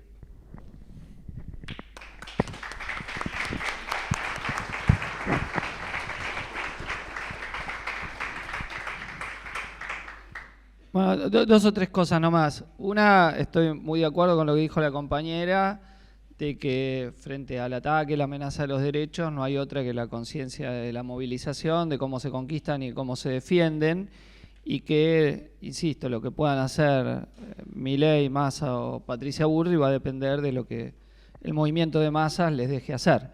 Entonces, yo tengo profunda confianza de que ante los ataques va a haber resistencia, los haga quien los haga, y que nos tenemos que preparar para eso, e insisto que esa es la preparación estratégica, para resistir, para luchar y para que lo que empieza como lucha defensiva se transforme en lucha ofensiva por conquistar una nueva sociedad. Y eso lo enlazo con una pregunta que hacía un compañero, que es cómo dialogar con el compañero precarizado votante de Milei. Yo creo que tenemos que hacer un esfuerzo por mostrar una esperanza colectiva. O sea, que la ilusión no te la va a resolver Milei desde arriba, o la idea que si beneficias a los ricos eso va a derramar hacia abajo, sino también que es la lucha colectiva, ¿no? Y en ese sentido, yo creo que pensando el kirchnerismo como fenómeno político, es un fenómeno que pasó de la esperanza a la resignación, ¿no? El kirchnerismo creó la esperanza de un sector de que desde el Estado, repartiendo más o menos, gestionando más o menos el Estado, se podía mejorar el nivel de vida de las masas. Claro, mostraron una perspectiva y por eso generaron militancia en un sector que ha vivido esa expectativa y a partir del 2014-2015 empieza a vivir de recuerdos, ¿no? Y esos recuerdos, que todavía hasta la última elección, Cristina pensaba que eso le iba a dar resultado, el recuerdo de que conmigo vivían mejor, se empezó a transformar en filosofía de la resignación muy profunda. Y eso es lo que hoy estamos viendo. Fue la resignación ante esto, ante Alberto y ahora fuertemente ante Massa. Y nosotros tenemos que esforzarnos por crear entre comillas, el principio de esperanza, pero no alrededor de una ilusión, sino de algo realista. Nosotros, ¿qué problema tenemos? Que no vendemos ilusiones y no las vamos a vender. Nosotros somos gente realista, decimos, miren, si no hay una revolución social, esto no se cambia y si no es con la lucha colectiva, si no es con la unidad de la clase trabajadora, si no es que la mayoría social se transforme en una fuerza social activa y política, este mundo no lo cambiamos porque los de arriba son pocos, pero tienen mucho poder y sus mecanismos de poder no los vamos a quebrar. Entonces, el problema es cuando el compañero empieza a ver que no se salva solo, no se salva sola, sino que la salida es colectiva. Y a ese compañero precarizado no tenemos otra forma de demostrárselo. Hoy puede estar ilusionado con Milei y no escucharnos mucho, pero prepara para las contradicciones que va a tener con Milei en el gobierno cuando se vea que no es que lo va a beneficiar a él, sino que lo va a beneficiar a los que ya están beneficiados. Entonces, más allá del rendimiento inmediato, que cuando hay un fenómeno de enamoramiento político es complejo, ¿no? Freud decía en las relaciones personales que el enamoramiento llevaba al idiotismo sexual, digo, más allá de lo atrasado del lenguaje, pero quería decir que uno se enamora de una persona y no le ve nada de lo negativo, le ve todo lo bueno, etcétera, etcétera. Te dicen, pero mirá que es así, así, así. Bueno, eso es Freud, ¿eh? No estoy... Bueno, entonces, con Milei, ¿qué hay? Con Milei, ¿qué hay? Hay los votantes de Milei están que tiene un momento, a lo mejor hay un sector que le empiezan a entrar algo de balas, en el sentido de que la crítica le empieza a penetrar antes de la elección, o a lo mejor no, pero estamos sembrando. Yo creo que hay que darle la pelea, la batalla, la discusión, insisto, explicando todos los puntos de Milei. Por ejemplo, Milei dice muchas cosas que el análisis racional, bueno, muestra que dice cosas que son truchas. Por ejemplo, dice, si yo quiero abrir la economía totalmente, y entonces si abro la economía totalmente, los empresarios pueden jorobar un poco, pero se les abre un mercado de 8.000 millones de personas. Como si en el mundo hubiese libre mercado. En el mundo no, hay proteccionismo. Como si eso cada vez que se hizo en Argentina llevó a un industricidio parcial. En Martínez de Oz liquidó la industria de toda la zona oeste y la zona sur de la provincia de Buenos Aires, de Gran Buenos Aires. Con el menemismo pasó otro tanto, donde no hubo solo despidos por privatizaciones, sino despidos por cierre masivo de empresas, y parcialmente se dio con el macrismo también, donde hubo decenas de miles de pequeña y mediana empresas que cerraron, aún bajando los costos laborales. Entonces, eso lo quiere hacer de nuevo. Lo mismo la dolarización, no solo en la licuación de salarios, sino, que creo que es lo que la burguesía le tiene más miedo, a que le pase lo del final de la convertibilidad, que es que te devalúe Brasil. O sea, si un país que está al lado te devalúa y al que vos le vendés tus productos se vuelven muy caros, no te compra, la economía entra en recesión. Bueno, ese es el gran temor de la burguesía, la dolarización, no la licuación de los salarios, sino la incapacidad de poder tener el manejo de moneda frente a una devaluación competitiva de cualquier país con el que comerciás. Entonces, eso es algo que además, no sé por qué no se lo pregunta mucho a Milei, que es que haces vos y te devalúa otro y los tuyos pasa a valer el triple de lo que valía antes cuando tenés que comerciar, pero es la desconfianza que tiene la burguesía, aunque la dolarización no quiere decir que no pueda tener, está muy bien que dice Mariano, éxitos tácticos, como la convertibilidad tuvo éxitos tácticos sobre el aplastamiento de la resistencia de los trabajadores, la licuación de los salarios, etcétera, etcétera. Puede pasar, podemos pasar ese momento o no, o la lucha puede desatar, superar esa experiencia y lo que ahora parece ir a un lado, volcarse rápidamente hacia el otro. Miren, nosotros estamos viendo procesos históricos de cambios rápidos. A veces parecen ir hacia la izquierda y giran a la derecha o viceversa. Miren Chile. Chile parecía que todo cambiaba hacia la izquierda con el proceso de movilización social. Ahí no había que explicar que la lucha era colectiva en ese momento, todo el mundo sabía que era colectiva, la cuestión es cuál era el proyecto de transformación. Bueno, lo capitalizó Boric, desautorizó y permitió el crecimiento ahora de la extrema derecha, un Milei chileno más duro todavía, como es Kast, que está ahí dando vuelta por ahí. O sea, esos giros políticos que vimos en Chile, posiblemente los vamos a ver nosotros también, porque el mundo está inestable, porque los fenómenos son más bien transitorios, no se consolidan. Esa situación más pendular que veíamos en América Latina, que venía un gobierno de centro derecha, uno de centro izquierda, uno de centro izquierda. Bueno, ahora se da más con los tiempos convulsivos. Bueno, nosotros estamos en ese clima, eso es lo que intento transmitir, de no dejarnos llevar por el clima coyuntural, porque vamos a ver, proceso de lucha de clases donde algún papel vamos a tener que jugar. Desde ya, el resultado no está dicho de antemano, y en ese papel que tenemos que jugar, sí tenemos que ofrecer una sociedad alternativa. Yo creo que es muy importante señalar que la sociedad por la que luchamos es una sociedad donde la clase trabajadora, el conjunto del pueblo explotado, va a superar las irracionalidades de este sistema planificando democráticamente la economía en función de satisfacer las necesidades sociales y no la ganancia del capital.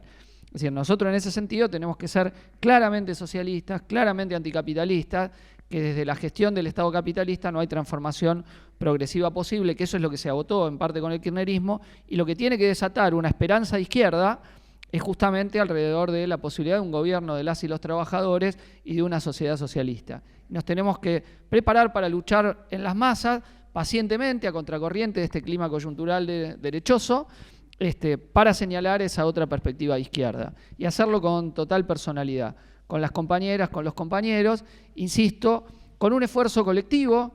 Yo creo que en estos tiempos hay que probar los argumentos, hay que aprender de los argumentos. Insto a desatar la energía en los debates, la creación en los debates, en las discusiones, con la gente de Milei, con la gente de la filosofía de la resignación, a combatirla, a discutirla, a desplegar el entusiasmo basado en una convicción profunda, que es que no hay salida para la humanidad si no es socialista, que el capitalismo nos está destruyendo a todos, está destruyendo el planeta, está destruyendo la vida, está precarizando la vida de todas las personas, está subiendo los presupuestos militares en todo el mundo, el militarismo y la guerra es una realidad del mundo en el que vivimos y que tenemos que tratar de construir la voluntad colectiva para transformar esto y para hacer un mundo verdaderamente fraterno e igualitario. Y que eso es algo que podemos desatar y podemos construir si las mayorías explotadas se rebelan, se levantan y cuestionan el poder de los que se ocultan detrás del poder, ¿no? El de los dueños de todas las cosas, como decía el mismo Rodolfo Walsh, ¿no? Eso es lo que está detrás de Milei, tratar de mostrar eso como...